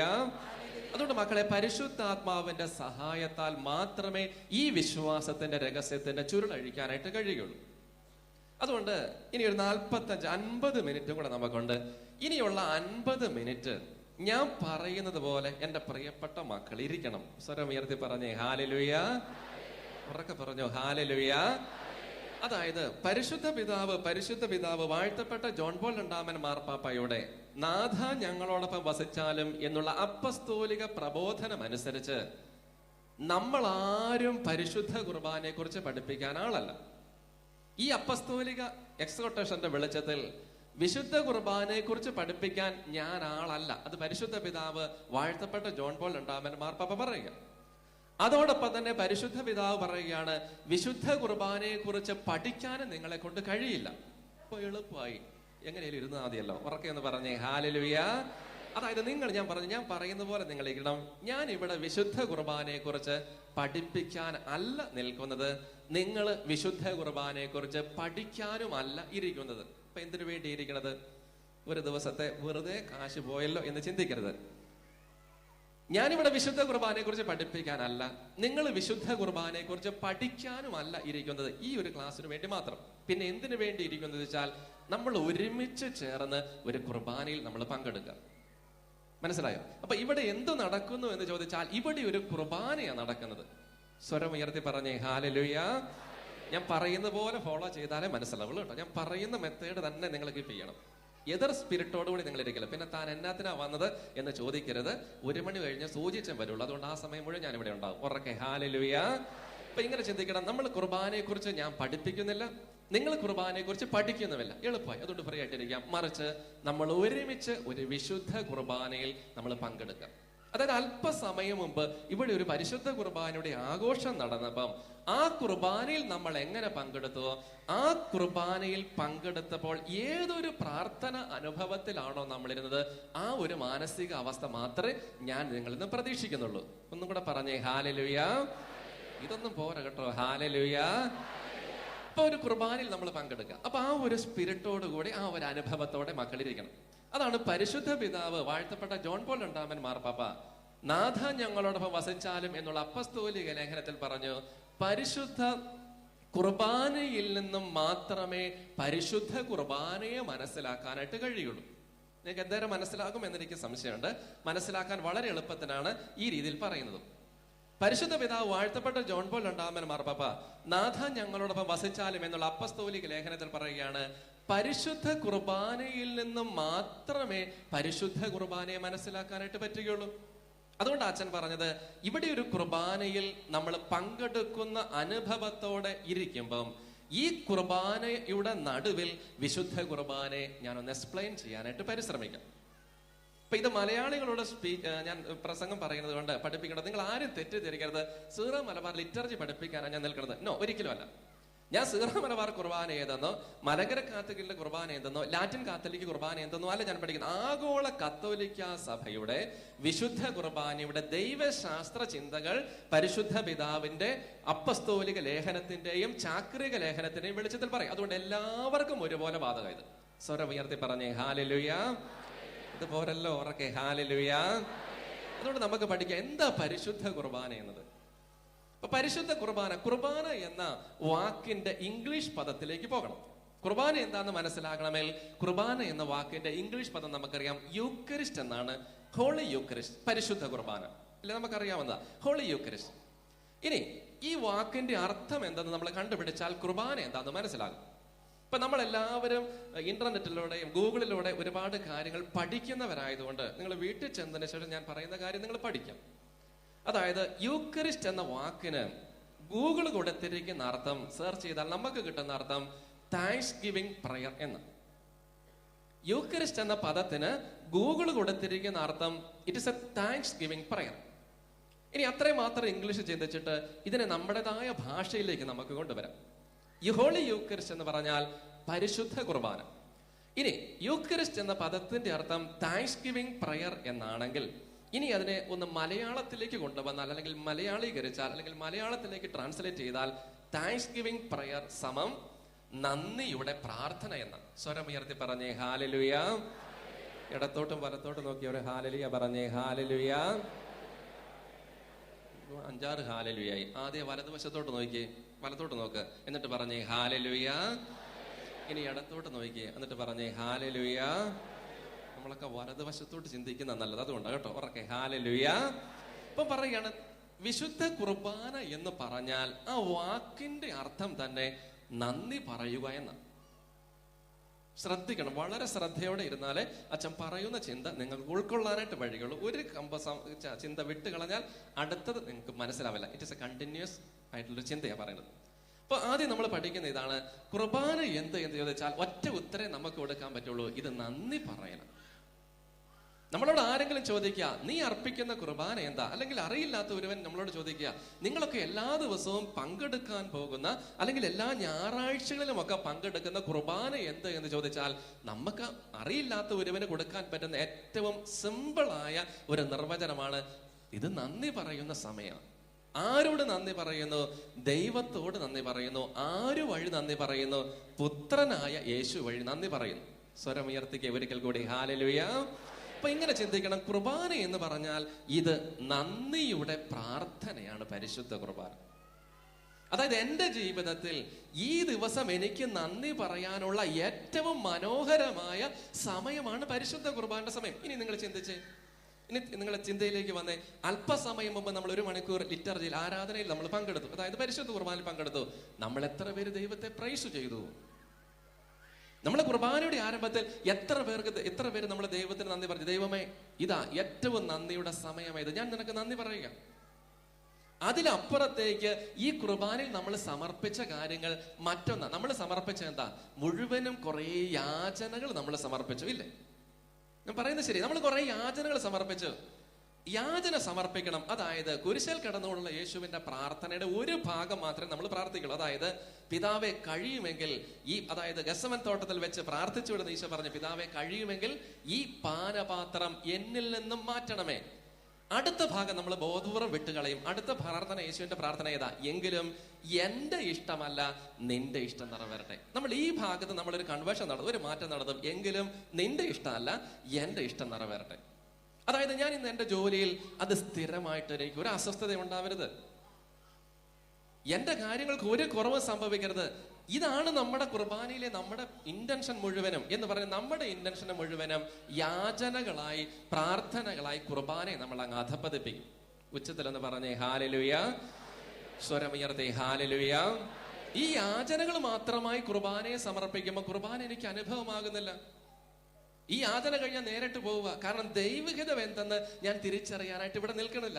ഈ യാചന ഞാൻ സമർപ്പിച്ചു, നേരെ ഞാൻ വീട്ടിലേക്ക്, ജോലി സ്ഥലത്തേക്ക് പോകുന്നു, കുർബാന കണ്ടേച്ചിങ്ങ് പോരും. ഇതാ കുർബാന അനുഭവമാകാത്തതിന്റെ ഒരു കാരണം. അതുകൊണ്ടാണ് പരിശുദ്ധ പിതാവ് ജോൺ പോൾ രണ്ടാമൻ മാർപ്പ പറഞ്ഞു, മക്കളെ, കുർബാന എന്ന് പറഞ്ഞാൽ നീ ദൈവത്തോട് നന്ദി പറയണം. അതിനുവേണ്ടി മാത്രമുള്ള ഒരു സമയമാണ് പരിശുദ്ധ കുർബാനയുടെ സമയം. ഇത്രയും മനസ്സിലായവര് പറഞ്ഞേ ഹല്ലേലൂയ. ഇത്രയും മനസ്സിലാകാത്തവര് പറഞ്ഞേ ഹല്ലേലൂയ. അപ്പൊ കുറച്ച് പേർക്ക് മനസ്സിലാകുന്നില്ല, അവരവിടെ തന്നെ ഇരിക്കട്ടെ, അല്ലാണ്ട് വേറൊരു മാർഗം എനിക്കില്ല.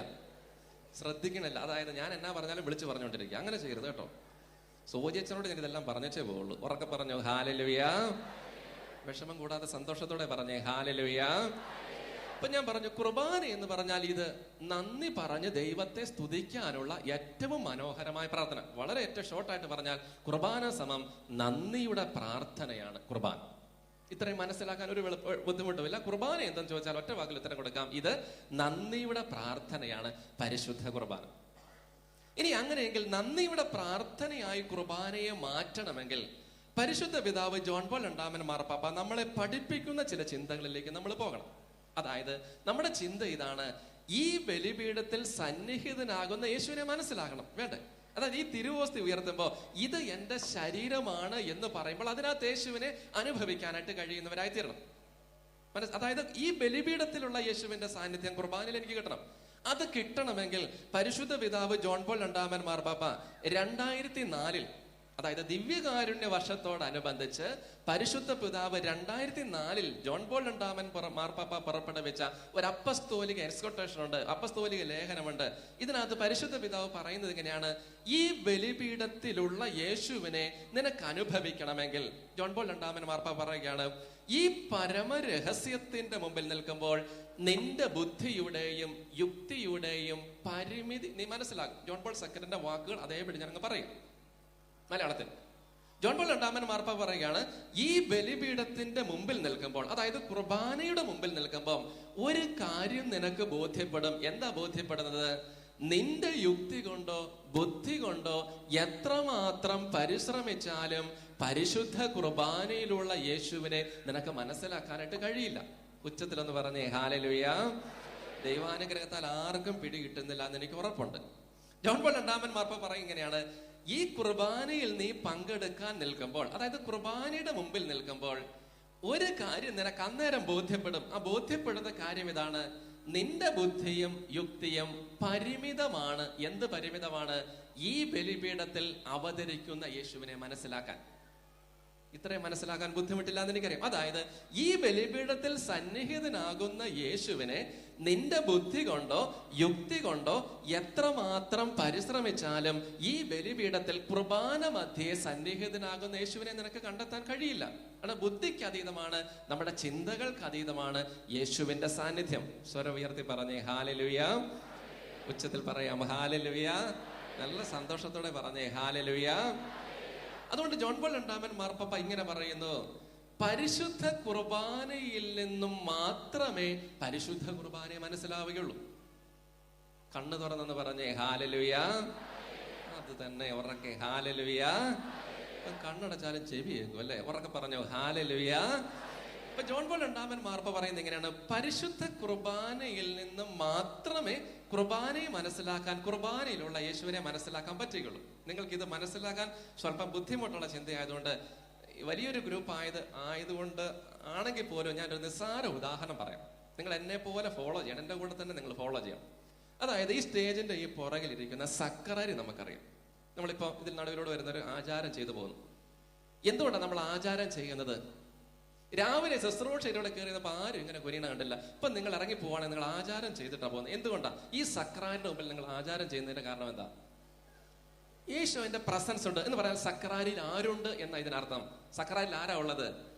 യേശു ഉണ്ട്. ഒരു സംശയം നിങ്ങൾക്കില്ല. സക്രാരിയിൽ ഈശോ ഉണ്ട് എന്നുള്ള ബോധ്യം ഉള്ളതുകൊണ്ടാണ് എഴുന്നേറ്റ് നമ്മൾ ആചാരം ചെയ്ത് പുറത്തേക്ക് ഇറങ്ങുന്നത്. ഇനി ഒരു 3 പ്രവർത്തി ഞാനിപ്പോ ഇവിടെ വെച്ച് ഈ സ്റ്റേജ് വെച്ച് ചെയ്യാൻ പോവുക. എത്ര പ്രവർത്തിയാണ് ചെയ്യുന്നത്? 3 പ്രവർത്തി ഞാൻ ചെയ്യാൻ പോകും. നിങ്ങൾ ചിന്തിച്ചുകൊണ്ട് അവിടെ തന്നെ ഇരുന്ന് ഉത്തരം നിങ്ങൾ പറയണം കേട്ടോ. ചിന്തിച്ചിട്ട് അവിടെ തന്നെ ഇരുന്ന് ഉത്തരം പറയണം. അതായത് 3 പ്രവർത്തി ഇതാണ്. ഒന്നാമത്തെ പ്രവർത്തി നിങ്ങൾ സങ്കല്പിച്ചാൽ മതി, ഞാൻ ചെയ്യുന്നില്ല, ചെയ്യുന്നതായിട്ട് സങ്കല്പിക്കണം. ഇപ്പൊ ഞാൻ എന്റെ കഴുത്തിൽ സഭയുടെ ഔദ്യോഗിക വസ്ത്രമുണ്ട്. സക്രാരി തുറന്ന് ആ സക്രാരിയിൽ നിന്നും ഒരു ദിവ്യ കാരുണ്യ ഈശോയെ എടുത്ത് എന്റെ കയ്യിൽ വെക്കുന്നു. ഒന്നാമത്തെ പ്രവർത്തി ഇതാ. ഞാൻ നിങ്ങളുടെ മുമ്പിൽ നിന്ന് ഈ സക്രാരി തുറന്ന് ഒരു ദിവ്യ കാരുണ്യ ഈശോയെ എടുത്ത് എന്റെ കയ്യിൽ വെക്കുന്നു. ഞാൻ ചെയ്ത പ്രവർത്തി നിങ്ങളുടെ മുമ്പിൽ വെച്ചായതുകൊണ്ട് നിങ്ങൾ കണ്ടു ഇല്ലേ? ഈ പ്രവർത്തി കഴിയുമ്പോൾ എന്റെ കയ്യിൽ ആരാ ഉള്ളത്? യേശു ഉണ്ട്. എത്ര യേശു ഉണ്ട്? ഒരു യേശു എന്റെ കയ്യിലുണ്ട്. ഇനി ഈശോയെ എന്റെ കയ്യിൽ പിടിച്ചുകൊണ്ട് തിരുവസ്ത്രങ്ങളൊക്കെ മാറാൻ ഞങ്ങൾ പോയ സ്ഥലമുണ്ട്, സങ്കീർത്തി. അവിടെ ഒരു മുറിയുണ്ട്. ഞാൻ ആ മുറിയിലേക്ക് ഈ തിരുവോസ്തി എന്റെ കയ്യിൽ ഭവ്യതയോടെ പാവനമായി പ്രാർത്ഥനയോടെ എന്റെ കയ്യിൽ പിടിച്ച് ഞാൻ ആ സങ്കീർത്തിൽ ആ പുറകിലുള്ള മുറിയിൽ ചെന്നു എന്ന് നിങ്ങൾ സങ്കല്പിക്കുക. ഞാൻ അവിടെ ചെന്ന് കഴിഞ്ഞാൽ നിങ്ങൾക്ക് എന്നെയോ എന്റെ കയ്യിലുള്ള തിരുവോസ്തിയോ കാണാൻ പറ്റുമോ? ഇല്ല. കാരണം നിങ്ങൾക്ക് കാണാനായിട്ട് പറ്റില്ല. ഇനി ആ മുറിയിൽ വെച്ച് രണ്ടാമത്തെ പ്രവർത്തി ഞാൻ ചെയ്യാൻ പോവാം. ആ മുറിയിൽ വെച്ച് രണ്ടാമത്തെ പ്രവർത്തി ഞാൻ ചെയ്യുന്നു. രണ്ടാമത്തെ പ്രവർത്തി ഇതാണ്. ഇനി ഇവിടെ ഒരു കുർബാനയും കൂടെ ഉണ്ട് എന്ന് സങ്കല്പത്തിലേക്ക്, അതായത് വൈകുന്നേരം കുർബാന ഉണ്ട് എന്ന് സങ്കല്പിക്കുക. ഇന്ന് വൈകുന്നേരം കുർബാനയ്ക്ക് വെക്കാനുള്ള ഗോതമ്പപ്പം, അതായത് ഓസ്തി, അവിടെ ഒരു പ്ലാസ്റ്റിക്കിന്റെ പാത്രത്തിനകത്ത് സൂക്ഷിച്ചിട്ടുണ്ട്. ഈ പ്ലാസ്റ്റിക്കിന്റെ പാത്രം തുറന്ന് ഇന്ന് വൈകുന്നേരം കുർബാനയ്ക്ക് ഉപയോഗിക്കാനുള്ള ഓസ്തിയിൽ ഒരെണ്ണം എടുത്ത് ഈ തിരുവോസ്തിയുടെ സമീപത്ത് വെക്കുന്നു. ഞാൻ കള്ളമല്ല പറയണത്. ഇതാണ് രണ്ടാമത്തെ പ്രവൃത്തി. ഈ രണ്ടാമത്തെ പ്രവർത്തി കഴിയുമ്പോൾ നിങ്ങൾക്കറിയാം എന്റെ കയ്യിൽ 2 ഓസ്തിയുണ്ട്. 2 തമ്മിലും വ്യത്യാസമുണ്ട്. ഒന്ന് തിരുവോസ്തിയാണ്, ഒന്ന് ഗോതമ്പാണ്. സംശയമില്ലല്ലോ? ഒന്ന് തിരുവോസ്തിയാണ്, അല്ലെങ്കിൽ ഒന്ന് യേശുവാണ്, ഒന്ന് ഗോതമ്പമാണ്. ഇതാ രണ്ടാമത്തെ പ്രവർത്തി. മൂന്നാമത്തെ പ്രവർത്തി ഇതാണ്ട് ഇവിടെ 1000-ഓളം ആളുകൾ ഇരിപ്പുണ്ട്. ഈ ഇരിക്കുന്ന കുറച്ചു പേരുടെ മുമ്പിലിരിക്കുന്ന നിരയിലുള്ള ആളുകളോട് വന്ന് ഞാൻ എന്റെ വലത് കൈ തുറക്കുമ്പോൾ 2 ഓസ്തിയുണ്ട്. ഞാൻ തുറന്നിട്ട് എന്റെ വലത് കൈ തുറന്നിട്ട് ഞാൻ നിങ്ങളോട് പറയുകയാണ്. ചോദിക്കുന്ന ചോദ്യം ഇതാണ്: ഈ 2 ഓസ്തിയിൽ യേശുവിന്റെ സാന്നിധ്യമുള്ള തിരുവോസ്തി ഏത് എന്ന് ചോദിച്ചാൽ നിങ്ങളുടെ ബുദ്ധി കൊണ്ടോ യുക്തി കൊണ്ടോ യേശുവിന്റെ സാന്നിധ്യമുള്ള തിരുവോസ്തി കണ്ടുപിടിക്കാൻ പറ്റുമോ ഇല്ലയോ? പറ്റുമോ ഇല്ലയോ?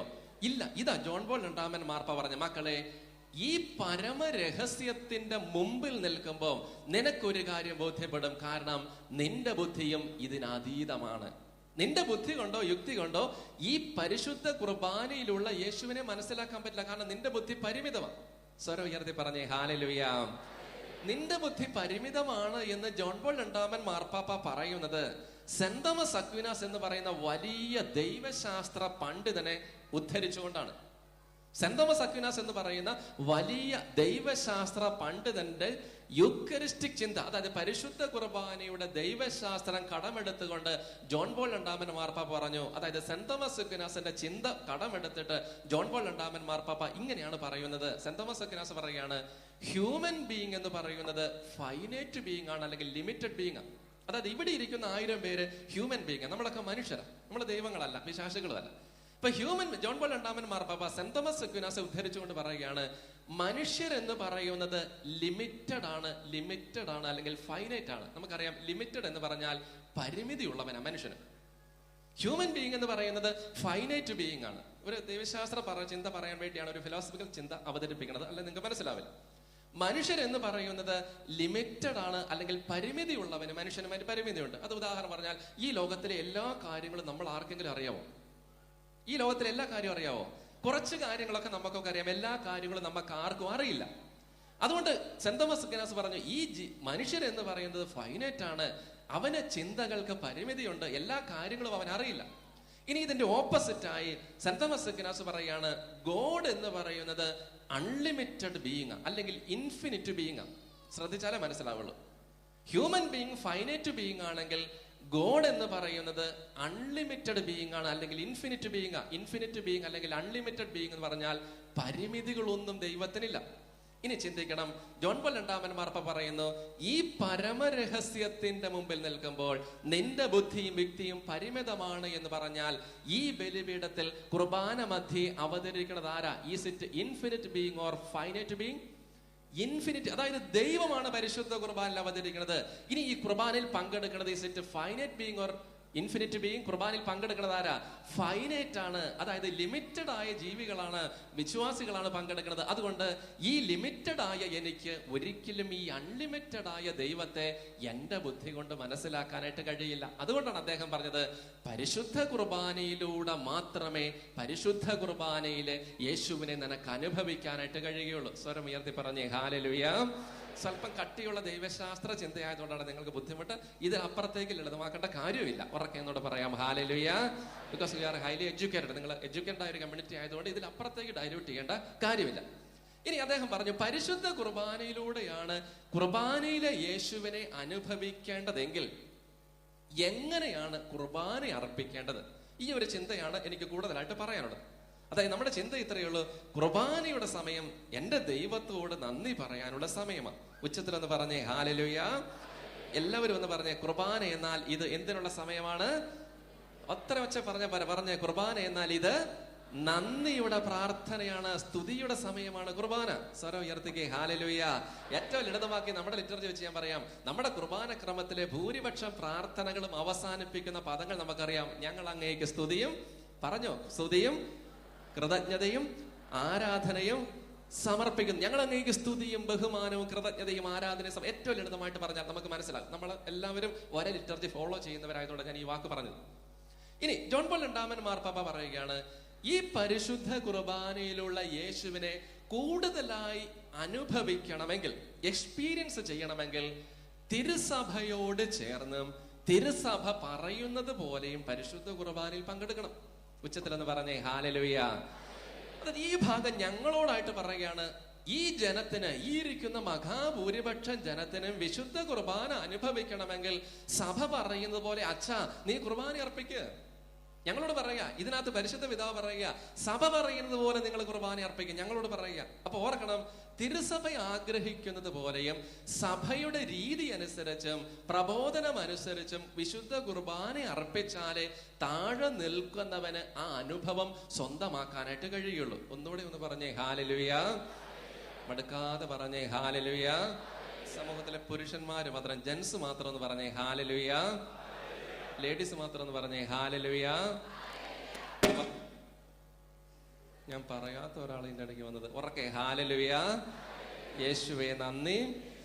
ഉറക്കെ യേശുവേ നന്ദി, യേശുവേ സ്തുതിയും. അതായത് ജോൺ പോൾ രണ്ടാമൻ മാർപ്പാപ്പ പറഞ്ഞ സഭയുടെ പാരമ്പര്യവും സഭ പറയുന്നത് പോലെയും പരിശുദ്ധ കുർബാന അർപ്പിക്കണം. ഉദാഹരണം പറഞ്ഞാൽ, എനിക്ക് നാട്ടില് ഒരു ചെറിയ പള്ളിയുണ്ട്, ഇടവകയുണ്ട്. ചെറിയ പള്ളി എനിക്കുണ്ട്, ഒരു 150 വീടുള്ള ചെറിയ പള്ളി, സ്കൂളോ പ്രസ്ഥാനങ്ങളൊന്നുമില്ല, ചെറിയൊരു പള്ളിയുണ്ട്, കുറഞ്ഞ വീട്ടുകാർ മാത്രമുള്ള ഒരു ചെറിയ പള്ളി. ഇനി ചില വേദപാഠ ക്ലാസ്സിൽ 120 പിള്ളേർ അവിടെ പഠിക്കണമുണ്ട്. ഇപ്പം ചില വേദപാഠ ക്ലാസ്സിൽ, കുഞ്ഞു ക്ലാസ്സിൽ ചെല്ലുമ്പം 3-ലോ 4-ലോ ഒക്കെ ചെല്ലുമ്പം പിള്ളേർ ചോദിക്കും, അച്ഛൻ ഇത്രയും വർഷമായിട്ട് ഈ പുസ്തകത്തിലെ പ്രാർത്ഥന തന്നെ എന്തിനാണ് ചൊല്ലിക്കൊണ്ടിരിക്കുന്നത്? ഈ പ്രാർത്ഥന മാത്രം അങ്ങോട്ടും ഇങ്ങോട്ടും മറിച്ചുകൊണ്ടിരിക്കുക, അച്ഛന് തന്നെ ഒരു പ്രാർത്ഥന ചെല്ലാൻ മേലെ. ഇപ്പൊ കുട്ടികളുടെ ഒരു നിസ്സാരമായ ചിന്തയാണ്, ഈ അച്ഛൻ ഈ പ്രാർത്ഥന അല്ലാതെ വേറൊന്നും അറിയത്തില്ല. എല്ലാ ദിവസം വന്നിട്ട് ഞങ്ങളുടെ കർത്താവായ ദൈവമേ, എല്ലാ ദിവസം വന്നിട്ട് അന്നാ പെസഹ, എല്ലാ ദിവസവും വന്ന് സർവ്വാദിനം കർത്താവ്, ഇതല്ലാതെ അച്ഛന് വേറൊന്നും അറിയത്തില്ല. അച്ഛാ 14 വർഷമായില്ലേ, 13 വർഷമായില്ലേ അച്ഛനായിട്ട്, അച്ഛൻ ഇത്ര ഓർമ്മയില്ലേ? ഇപ്പൊ കുട്ടികളുടെ നിസ്സാരതയിൽ നിന്നുള്ള ചിന്തയാ ചോദ്യം ഇത്. ഇവിടെയാണ് ജോൺ പോൾ രണ്ടാമൻ മാർപ്പാപ്പ പറയുന്നത്, നിനക്ക് ചെല്ലാൻ കുറെ കാര്യങ്ങൾ അറിയാം, പ്രസംഗിക്കാനും കുറെ നന്നായിട്ട് അറിയാം, പക്ഷെ അതല്ല, സഭ എന്ത് പഠിപ്പിക്കുന്നുവോ, സഭ എങ്ങനെ അനുവർത്തിക്കാൻ നിന്നെ പഠിപ്പിച്ചുവോ ആ രീതിയിൽ മാത്രമേ നീ വിശുദ്ധ കുർബാന അർപ്പിക്കാവൂ. അങ്ങനെ അർപ്പിച്ചാലേ താഴെ നിൽക്കുന്ന ജനത്തിന് കുർബാനയുടെ അനുഭവം കിട്ടുകയുള്ളൂ എന്ന് പറഞ്ഞ 2 വസ്തുത ഇതിനകത്തുണ്ട്. 1, സഭയോട് ചേരണം. 2, സഭ പറയുന്നത് പോലെ ചെയ്യണം. ഉറക്കെ പറഞ്ഞേ ഹല്ലേലൂയ. ഇവിടെ ഇരിക്കുന്നവർക്ക് ഒച്ചയില്ലല്ലോ. ഹല്ലേലൂയ. നിങ്ങൾ പോകാൻ നേരത്ത് മടുക്കുമെന്ന് എനിക്കറിയാം. ഉറക്കെ ഹല്ലേലൂയ.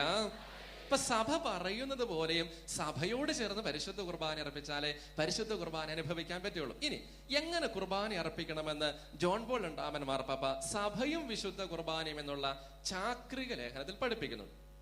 എൻസിക്ലിക്കൽ പറയുകയാണ്, ജോൺ പോൾ രണ്ടാമൻ മാർപ്പാപ്പ പറയുന്നത് എങ്ങനെയാണ് കുർബാന അർപ്പിക്കേണ്ടത്. രീതി അദ്ദേഹം പറയുന്നത് എങ്ങനെയാണ്: യേശുവിന്റെ കബറിടത്തെങ്കിലെ ബലിപീഠത്തിൽ കുർബാന ആഘോഷിക്കുമ്പോഴെല്ലാം എന്ന് പറഞ്ഞാൽ ഈ ബലിപീഠത്തിൽ കുർബാന അർപ്പിക്കുന്നതിനെ കുറിച്ചാണ്. കാരണം ഈ ബലിപീഠം എന്തിന്റെ പ്രതീകമാണ്? നമ്മൾ മലയാളം കുർബാനയിലേക്ക് ഒന്ന് വന്നാൽ പെട്ടെന്ന് കിട്ടും. കുർബാന ക്രമത്തിലെ ഏറ്റവും അവസാനത്തെ പ്രാർത്ഥന നമുക്കറിയാം. ഏതാ? വിശുദ്ധീകരണത്തിന്റെ ബലിപീഠമേ സുസ്തി. കുർബാനയുടെ കാലത്ത് യുവജനങ്ങളുടെ ധ്യാനം നടക്കുന്ന സമയത്ത് അവരോട് ചോദിച്ചു, കുർബാനിലെ ഏറ്റവും ഇഷ്ടപ്പെട്ട പ്രാർത്ഥന ഏതാ? അപ്പൊ ഒരുത്തർ എഴുതിട്ട് ഏറ്റവും അവസാനത്തെ പ്രാർത്ഥനയാണ്. എനിക്ക് സന്തോഷമായി. അവനോട് കാര്യം ചോദിച്ചാൽ ഇത് ചൊല്ലിയിട്ട് വീട്ടിൽ പോകാമല്ലോ എന്ന് ഓർത്തോണ്ടാ സന്തോഷത്തോടെ ചെല്ലുന്നത്. ഇപ്പൊ കുർബാനയിൽ സന്തോഷത്തോടെ നമ്മൾ ചെല്ലുന്ന ഒരു പ്രാർത്ഥനയാണ് വിശുദ്ധീകരണത്തിന്റെ ബലിപീഠമേ സുസ്തി, ഞങ്ങളുടെ കർത്താവിന്റെ കബറിടമേ സുസ്തി. ഇതാണ് ചെല്ലുന്നത്. അതുകൊണ്ടാണ് ജോൺ പോൾ സെക്കൻഡ് പറഞ്ഞത്. എന്താ പറഞ്ഞത്? യേശുവിന്റെ കബറിടത്തെങ്കിലെ ബലിപീഠത്തിൽ കുർബാന ചെല്ലുമ്പോൾ, അതായത് ഈ ഓരോ ബലിപീഠത്തിലും കുർബാന അർപ്പിക്കുമ്പോൾ അടുത്ത് ശ്രദ്ധിക്കണം, അവിടുത്തെ മണിക്കൂറിലേക്കുള്ള കുരിശിന്റെയും മഹത്വീകരണത്തിന്റെയും മണിക്കൂറിലേക്കുള്ള മിക്കവാറും സ്പർശനീയമായ തിരിച്ചുപോക്കാണ് സംഭവിക്കുന്നത്. അതായത് കുർബാനയുടെ സമയത്ത് നിങ്ങൾ ഇവിടെ നിൽക്കുന്നു, ഒപ്പം തന്നെ കുരിശിന്റെയും മഹത്വീകരണത്തിന്റെയും മണിക്കൂറുകളിലേക്ക് പോകുന്നു. അടുത്തത്, വിശുദ്ധ കുർബാനയിൽ പങ്കെടുക്കുന്ന ഈ ക്രൈസ്തവ സമൂഹത്തോടൊത്ത് വിശുദ്ധ കുർബാന ആഘോഷിക്കുന്ന ഓരോ വൈദികനും ആധ്യാത്മികമായി ആ സ്ഥലത്തേക്കും ആ മണിക്കൂറിലേക്കും പ്രവേശിക്കുന്നു. ഉച്ചത്തിൽ പറഞ്ഞേ ഹല്ലേലൂയ. ഞാൻ എക്സ്പ്ലെയിൻ ചെയ്തു തരാം. ഉറക്കെ പറഞ്ഞോ ഹല്ലേലൂയ. ജോൺ പോൾ രണ്ടാമൻ മാർപ്പാപ്പയുടെ വാക്കുകളെ ഇങ്ങനെ നമുക്ക് എക്സ്പ്ലെയിൻ ചെയ്യാൻ, ഇന്റർപ്രറ്റ് ചെയ്യാം. അതായത് ഇവിടെ 1000 പേരുണ്ട്, സങ്കല്പിക്കാം. ഇവിടെ 1000-ഓളം ആളുകളുണ്ട്. ജോൺ പോൾ രണ്ടാമൻ മാർപ്പാപ്പ പറയുകയാണ്, വിശുദ്ധ കുർബാനയിൽ പങ്കെടുക്കുന്ന ഈ 1000 പേരോടൊപ്പം കുർബാന അർപ്പിക്കുന്ന ഓരോ വൈദികനും ആധ്യാത്മികമായി ആ സ്ഥലത്തേക്കും ആ മണിക്കൂറിലേക്കും പ്രവേശിക്കുന്നു. നിങ്ങൾ ചിന്തിക്കാൻ എളുപ്പത്തിന് ഞാൻ പറയാം, വിശുദ്ധ കുർബാന സ്ഥാപിച്ച സ്ഥലത്തേക്കും ആ മണിക്കൂറിലേക്കും പ്രവേശിക്കുന്നു. അപ്പൊ ഏത് സ്ഥലമാണ് നമുക്കറിയാം? സെഹിയോൻ ഊട്ടുശാലയിലേക്ക് പ്രവേശിക്കുന്നു. ഉറക്കെ പറഞ്ഞേ ഹല്ലേലൂയ. അതായത് ഈ 1000 പേര്, കുറച്ചും കൂടെ ലളിതമാക്കി പറഞ്ഞാൽ ഈ 1000 പേര് ഇവിടെ വിശുദ്ധ കുർബാന അർപ്പിച്ച സമയത്ത് ജോൺ പോൾ രണ്ടാമൻ മാർപ്പാപ്പ പറയുകയാണ്, മക്കളെ, കുർബാനയുടെ സമയത്ത് നിങ്ങൾ ആരും ഇവിടെയല്ല. പിന്നെ എവിടെയാണ് നമ്മൾ നിന്നത്? ഈ ബദൽ കൺവെൻഷൻ സെന്ററിൽ അല്ല നമ്മൾ നിന്നത്. ജോൺ പോൾ സെക്കൻഡ് പറയുകയാണ്, ഈ കുർബാനയുടെ സമയത്ത് നിങ്ങൾ ആരും ഇവിടെയല്ല. പിന്നെ എവിടെയായിരുന്നു നിങ്ങൾ? സെഹിയോൻ ഊട്ടുശാലയിലാണ് നിൽക്കുന്നത്. ഉച്ചത്തിലൊന്നുകൂടെ പറഞ്ഞേ ഹല്ലേലൂയ. സ്വരം ഉയർത്തി ഹല്ലേലൂയ. എന്തൊരു രസമായിട്ടാണ് ജോൺ പോൾ സെക്കൻഡ് പറഞ്ഞത്. അദ്ദേഹം പറയാം, മക്കളെ, കുർബാനയുടെ സമയത്ത് നിങ്ങൾ ആരും ഇവിടെയല്ല. ശരിയാ, നമ്മളെ സംബന്ധിച്ചോളം നമ്മൾ ആരാ ഇവിടെ നിൽക്കണതല്ലേ? നമ്മളെ സംബന്ധിച്ച് ശരിയാ. എന്നിട്ട് അദ്ദേഹം പറഞ്ഞു, ഈ സ്ഥലത്തല്ല നിൽക്കേണ്ടത് എങ്കിലും നിങ്ങൾ ഉദ്ദേശിക്കുന്ന സ്ഥലത്തേക്കല്ല നിങ്ങൾ, അതായത് നിങ്ങൾ തോന്നുന്ന സ്ഥലത്തേക്ക് നിങ്ങൾ പോവരുത്, ഞാൻ പറയുന്ന സ്ഥലത്തേക്ക് പോകണം. അതേ സ്ഥലത്താണ് പരിശുദ്ധ കുർബാന സ്ഥാപിച്ച സ്ഥലത്തേക്ക് നിങ്ങൾ പോകണം കുർബാനയുടെ സമയത്ത്. സ്വരം ഉയർത്തി പറഞ്ഞേ ഹല്ലേലൂയ. അങ്ങനെയെങ്കിൽ 9:30 കുർബാന തുടങ്ങി 11 മണിയോടുകൂടെ കുർബാന തീരുമ്പം ഈ 1.5 മണിക്കൂർ നമ്മൾ എവിടെയായിരുന്നു? ആത്മീയമായി നമ്മൾ എവിടെയായിരുന്നു? സത്യത്തില് എവിടെയായിരുന്നു? ഒന്ന് പറഞ്ഞേ എവിടെയായിരുന്നു? സെഹിയോൻ ഊട്ടുശാലയിലാ. ഇനി ആരാ അവിടെ ഉള്ളത്? സെഹിയോൻ ഊട്ടുശാലയിൽ ആരാ അവിടെ ഉള്ളത്? യേശുവും ശിഷ്യന്മാരാ അവിടെ ഉള്ളത്. ആ അനുഭവത്തിൽ നിങ്ങൾ ഇരിക്കണം. ഇനി ഈ 13 പേരാണ് സെഹിയോൻ ഊട്ടുശാലയിലുള്ളത്. അങ്ങനെ ചിന്തിക്കുമ്പോൾ ഈ 1000 പേർക്ക് അല്ലെങ്കിൽ 3000 പേര് ഒരുമിച്ച് ഈ പരിശുദ്ധ കുർബാനയിൽ നിന്ന് പങ്കെടുത്തപ്പോൾ ഈ 3000 പേർക്കും ഒരുമിച്ച് സെഹിയോൻ ഊട്ടുശാലയിലേക്ക് കയറാൻ പറ്റുമോ? ഇല്ല. പിന്നെ എങ്ങനെയാ നമ്മൾ കയറേണ്ടത്? നമ്മൾ ആരുടെ സ്ഥാനത്തേക്ക് പരിവർത്തനം ചെയ്യപ്പെടണം? ഈ 13-ൽ ആരുടെ സ്ഥാനത്തേക്ക് പരിവർത്തനം ചെയ്യപ്പെടണം? ശിഷ്യന്മാരുടെ സ്ഥാനത്തേക്ക് നമ്മൾ പരിവർത്തനം ചെയ്യപ്പെടണം. സ്വരം ഉയർത്തി പറഞ്ഞേ ഹല്ലേലൂയ. അങ്ങനെയെങ്കിൽ ഈ 1000 കുർബാനയുടെ സമയത്ത് അല്ലെങ്കിൽ ഈ 3000 പേര് കുർബാനയുടെ സമയത്ത് എത്ര പേരായിട്ട് ചുരുങ്ങുന്നു? പറഞ്ഞേ, എത്ര പേരായിട്ട് ചുരുങ്ങുന്നു? 12 പേരായിട്ട് മാറുന്നു. സ്വരം ഉയർത്തി പറഞ്ഞേ ഹല്ലേലൂയ. ഇതാ കുർബാനയിൽ സംഭവിക്കുന്നത്. നമ്മൾ ആരും ചിന്തിക്കാത്ത ഒരു കാര്യം. അതായത് കുർബാനയുടെ സമയത്ത് ജോൺ പോൾ രണ്ടാമൻ മാർപ്പാപ്പ പറയുന്നു, മക്കളെ നിങ്ങൾ ആരും ഇവിടെയല്ല. പിന്നെ എവിടേക്ക് പോകുന്നു? സഹിയോനൂട്ടുശാലയിലേക്ക് പോകുന്നു. അപ്പൊ സ്വാഭാവികമായി നമുക്കൊരു സംശയം വരാം. ഈ 1000 പേര് അല്ലെങ്കിൽ ഈ 3000 പേര് 10,000 പേര് ഒരുമിച്ച് വിശുദ്ധ കുർബാനയിൽ പങ്കെടുത്താൽ നമുക്ക് എങ്ങനെ സഹിയോൻ ഊട്ടുശാലയിലേക്ക് കയറാൻ പറ്റും? അതായത് ഈ 12 പേരുടെയും സ്ഥാനത്തേക്ക് ഈ 3000 പേര് കൺവേർട്ട് ചെയ്യപ്പെടുന്നു. സ്വരമുയർത്തി പറഞ്ഞേ ഹല്ലേലൂയ. അതായത് ഈ 3000 പേര് 12 പേരായി പരിവർത്തന വിധേയമാകുന്നു. സ്വരമുയർത്തി പറഞ്ഞേ ഒരിക്കൽ കൂടി ഹല്ലേലൂയ. അപ്പൊ ഓർക്കണം, കുർബാനയുടെ സമയത്ത് നമ്മൾ ആരും ഇവിടെ അല്ല എന്ന് പറഞ്ഞാൽ പിന്നെ എവിടെയായിരിക്കുന്നത്? സഹിയോൻ ഊട്ടുശാലയുടെ അനുഭവത്തിലായിരിക്കുന്നത്. അപ്പൊ നമ്മൾ സഹിയോൻ ഊട്ടുശാലയുടെ അനുഭവത്തിലേക്ക് വന്നാൽ, നിങ്ങൾ ഒരുപാട് ആളുകൾ പോയിട്ടുള്ളത് കൊണ്ട് നമുക്കറിയാം, സഹിയോൻ ഊട്ടുശാല എന്ന് പറഞ്ഞാൽ മാക്സിമം ഒരു 30-35 പേർക്ക് മാത്രം ഇരിക്കാവുന്ന ഒരു സ്ഥലം. പോയിട്ടുള്ളവർക്ക് അറിയാം. അതായത് ഒരു ക്ലാസ് റൂമിന്റെ വലുപ്പം എന്നൊക്കെ പറയും. 30-35 പേർക്ക് മാത്രമേ ഈ സഹിയോൻ ഊട്ടുശാലയിൽ നിൽക്കാനും ഇരിക്കാനും ഒക്കെ പറ്റുകയുള്ളൂ. അപ്പൊ ഈ പരിമിതമായ സ്ഥലത്താണ് പരിശുദ്ധ കുർബാനയുടെ സ്ഥാപനം നടക്കുന്നത്. അപ്പോൾ ഓർമ്മ വേണം, 13 പേരാണ് പരിശുദ്ധ കുർബാന സ്ഥാപിക്കുമ്പോഴുള്ളത്. ഒന്നുകൂടെ ഉറക്കെ പറഞ്ഞേ ഹല്ലേലൂയ. 13 പേരാ പരിശുദ്ധ കുർബാന സ്ഥാപിക്കുമ്പോഴുള്ളത്. അങ്ങനെ ചിന്തിച്ചാൽ ഈ 13 പേര് 2 തരത്തിലുള്ള ചിന്തയിൽ അവരിയ്ക്കുന്നത്. അതായത് ശിഷ്യന്മാർക്ക് ഒരു ചിന്തയുണ്ട്, യേശുവിന് മറ്റൊരു ചിന്തയുണ്ട്. നിങ്ങൾ അങ്ങനെ ചിന്തിച്ചേ. അതായത് കുർബാനയുടെ സ്ഥാപന സമയത്ത് 12 പേരും യേശു ഉള്ളത്. അങ്ങനെ 13 പേര്. ഈ 13 പേരും ഒരേ തരത്തിലുള്ള ചിന്തയിലോ മാനസിക അവസ്ഥയിലോ അല്ല ഇരിക്കുന്നത്. 13 തരത്തിലുമല്ല, 2 വ്യത്യസ്ത തരത്തിലുള്ള മാനസിക അവസ്ഥയിലെ മുമ്പിലാണ് ഈ 13 പേര് ഇരിക്കുന്നത്.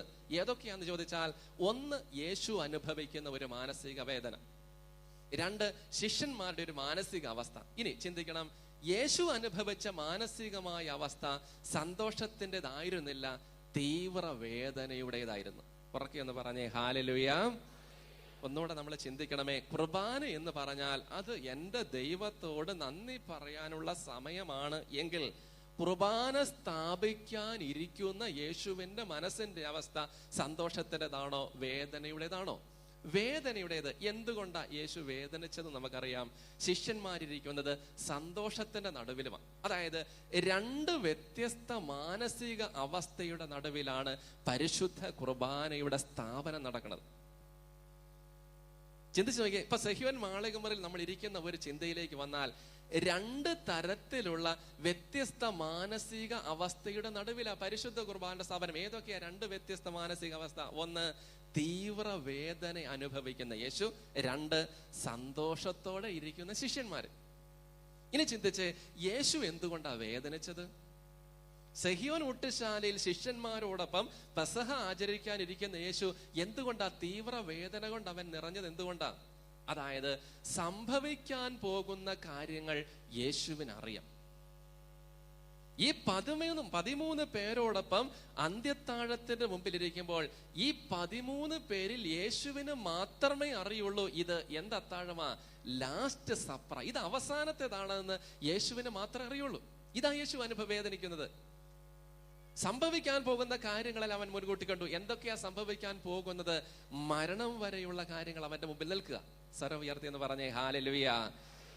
പോരെ മക്കളെ, ഉറക്കെ ഹല്ലേലൂയ.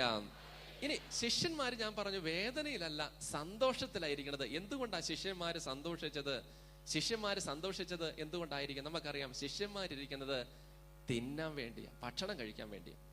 നിങ്ങൾ വീട്ടിൽ ചെന്ന് കഴിയുമ്പോൾ ചിലരുടെയൊക്കെ വീട്ടിൽ ലാസ്റ്റ് സപ്പറിന്റെ പിക്ചർ ഉണ്ട്. ഇല്ലെങ്കിൽ നിങ്ങൾ നെറ്റ് തുറക്ക്, ഗൂഗിൾ സെർച്ച് ചെയ്തിട്ട് ലാസ്റ്റ് സപ്പറിന്റെ പിക്ചർ ഒന്ന് നോക്ക്. ഈ 13 പേര് അല്ലെങ്കിൽ 12 ശിഷ്യന്മാരിൽ ഏതെങ്കിലും ഒരാൾ യേശുവിന്റെ മുഖത്ത് നോക്കണുണ്ടോ? നിങ്ങൾ ഇന്ന് പോയിട്ട് നോക്കണം കേട്ടോ. ഇനി നോക്കുന്നില്ലെങ്കിൽ വിളിച്ച് പറയുമെന്നും വേണ്ട, പ്രാർത്ഥിച്ചാൽ മതി. ഒറ്റയൊരെണ്ണം യേശുവിന്റെ മുഖത്ത് നോക്കുന്നില്ല. എല്ലാ അപ്പത്തേലും മീനിലേക്കും ഗാസയിലേക്കും ആകുന്നു. ഒരുത്തിന് ഇങ്ങനെ കാണിക്കുന്നുണ്ട്, 2 എണ്ണം വേണം. കുറച്ചെണ്ണം ഇതിനകത്തുള്ളതുകൊണ്ട് 2 എണ്ണം വേണം. നിങ്ങൾ ചിന്തിച്ചു, അല്ലെങ്കിൽ നിങ്ങൾ വീട്ടിൽ ചെന്ന പിക്ചർ നോക്കുക. നമ്മൾ ഇതൊന്നും നോക്കാൻ നേരമല്ലോ, കാരണം നമ്മൾ ഇതിന്റെ മുമ്പിൽ ഇരിക്കുന്നത് കൊണ്ട് നമുക്ക് ഇങ്ങോട്ട് നോക്കാനായിട്ട് നേരമില്ല. 12 പേരിൽ ഒരുവൻ പോലും യേശുവിനെ നോക്കുന്നില്ല. മറ്റൊരാൾ ഇങ്ങനെ കാസെ പിടിക്കുന്നുണ്ട്, മിക്കവാറും വെള്ളവഴിയുടെ മധ്യസ്ഥനായിട്ട് വന്ന ആളായിരിക്കും. ഈ 12 പേര് സന്തോഷിച്ചതിന്റെ കാരണം അവരിയ്ക്കുന്നത് തിന്നാൻ വേണ്ടിയാ, ഭക്ഷണം കഴിക്കാൻ വേണ്ടിയാ. നമ്മളത് പ്രായോഗികതയിലേക്ക് കൊണ്ടുവന്നേ. നമ്മൾ ആരെങ്കിലും ഭക്ഷണ മേശയിൽ പോയിരുന്നിട്ട് അയ്യോ ഇന്ന് ഇവിടെ മേശ നിറച്ച് ഭക്ഷണമാണ് എന്ന് പറഞ്ഞ് നമ്മൾ ആരും നിലവിളിക്കും? നമ്മൾ ഇല്ലെങ്കിൽ കരയും, നിലവിളിക്കും, ഇല്ലെങ്കിൽ സങ്കടപ്പെടും. ഭക്ഷണം ഉണ്ടെങ്കിൽ സന്തോഷം നമ്മുടെ മനസ്സിലുള്ളൂ. ഇന്ന് പലരുടെയും മുഖം വാടിയിരിക്കുന്നതാണ്. അച്ഛൻ ഇവിടെ അനൗൺസ് ചെയ്ത് പട്ടിണിയാണെന്ന് അനൗൺസ് ചെയ്തു, അതുകൊണ്ടാണ് ഇങ്ങനെ വാടിക്കുത്തിയിരിക്കുന്നത്. ഉറക്കെന്ന് പറഞ്ഞു ഹല്ലേലൂയ. മനുഷ്യൻ അപ്പം കൊണ്ട് മാത്രമല്ല ജീവിക്കുന്നത്, പറഞ്ഞേ ഹല്ലേലൂയ. ഉച്ചത്തിൽ ഹല്ലേലൂയ. വചനം കൊണ്ടും കൂടെ ജീവിക്കണം. ഉറക്കെ ഹല്ലേലൂയ. അപ്പൊ ശിഷ്യന്മാർ സന്തോഷിച്ചതിന്റെ കാരണം അവർക്കറിയാം യേശുവിനോടൊപ്പം 3 വർഷം കൂടെ നടന്നിട്ട് ഒരു ദിവസം പോലും പട്ടിണി കിടക്കേണ്ട അനുഭവം വന്നിട്ടില്ല. എന്നെങ്കിലും യേശുവിന്റെ കൂടെ നടന്നിട്ട് പട്ടിണി കിടന്നു? ഒറ്റ ദിവസം പട്ടിണി കിടന്നില്ല. ശിഷ്യന്മാർക്ക് നല്ല ബോധ്യ. ഇനി പട്ടിണി കിടന്നില്ല എന്ന് മാത്രമല്ല, മിച്ചം വരുന്ന സാധനം ചുമന്നുകൊണ്ട് പോകാം എന്നും അവർക്ക് ഉറപ്പാണ്. നമ്മളൊക്കെ ചിലപ്പോൾ സദ്യ ഒരുക്കുമ്പോൾ അവസാനം വരെ വട്ടമിട്ട് നിൽക്കുന്നവരെ കാണാൻ മേലെ, അയ്യോ ഇവിടെ വൃത്തിയാക്കാൻ നിൽക്കണമെന്നല്ല.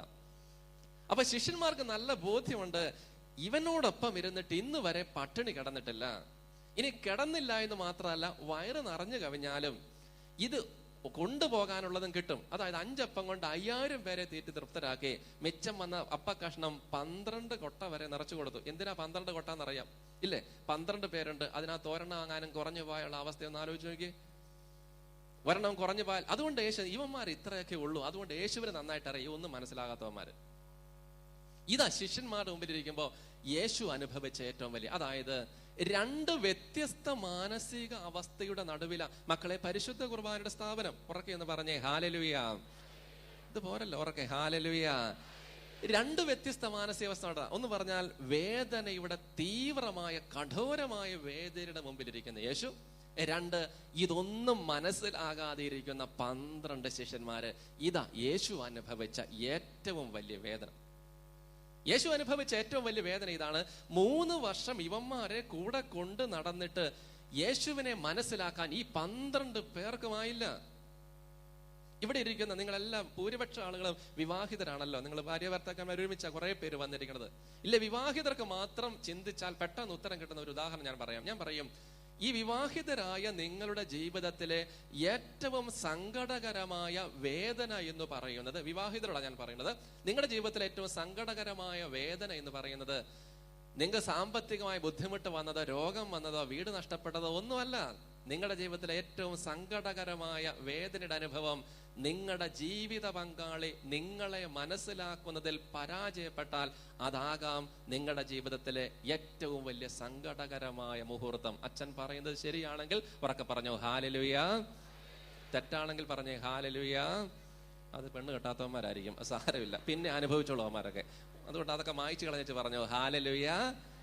എല്ലാരും പറഞ്ഞേ ഹല്ലേലൂയ.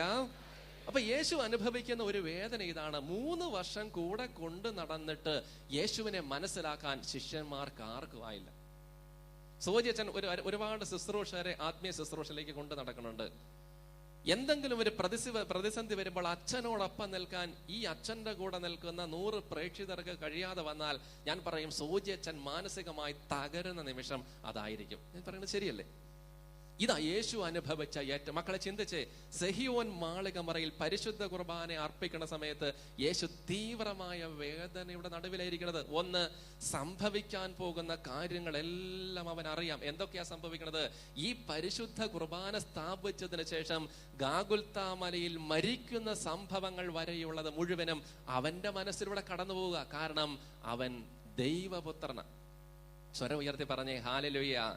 അതുകൊണ്ട് ഞാൻ പറഞ്ഞു, പരിശുദ്ധ കുർബാന ദൈവത്തിന് നന്ദി പറയാനുള്ള സമയമാണ് എങ്കിൽ നന്ദി പറഞ്ഞുകൊണ്ട് പരിശുദ്ധ കുർബാന യേശു സ്ഥാപിക്കുമ്പോൾ യേശു സന്തോഷത്തിന്റെ നടുവിലാണോ വേദനയുടെ നടുവിലാണോ? അതാ നമ്മുടെ ചിന്ത.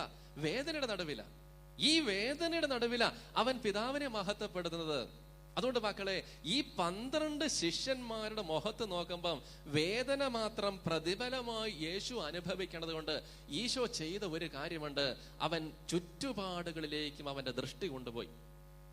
ഈ ഉള്ളിലിരുന്ന് ഈ 12 പേരുടെ മുമ്പിലിരുന്ന് യേശു വേദന മാത്രം അവരുടെ മുഖത്ത് നിന്നും പ്രതിഫലമായി കിട്ടുന്നത് കൊണ്ട് ഈ ശിഷ്യന്മാരുടെ മുഖത്ത് നോക്കുന്നതിന് പകരം അവൻ ചുറ്റുപാടുകളിലേക്ക് അവൻ തിരിഞ്ഞു.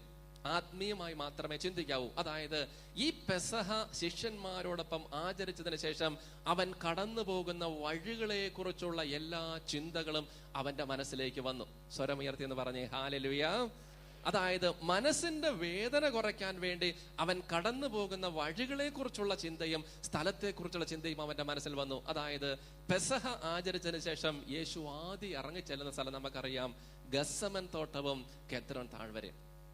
കെദ്രോൻ താഴ്വര കടന്ന് അവൻ ഗസ്സമൻ തോട്ടത്തിലേക്ക് കടന്നു ചെല്ലുന്നു. മക്കളെ ഒന്ന് ചിന്തിച്ചേ, സെഹിയോൻ മാളിക മുറിയിലിരുന്ന് ഗസ്സമൻ തോട്ടത്തെ കുറിച്ചുള്ള ചിന്ത യേശുവിന്റെ മനസ്സിലേക്ക് വന്നാൽ യേശുവിന്റെ മനസ്സിന്റെ വേദന കൂടുവോ കുറയോ?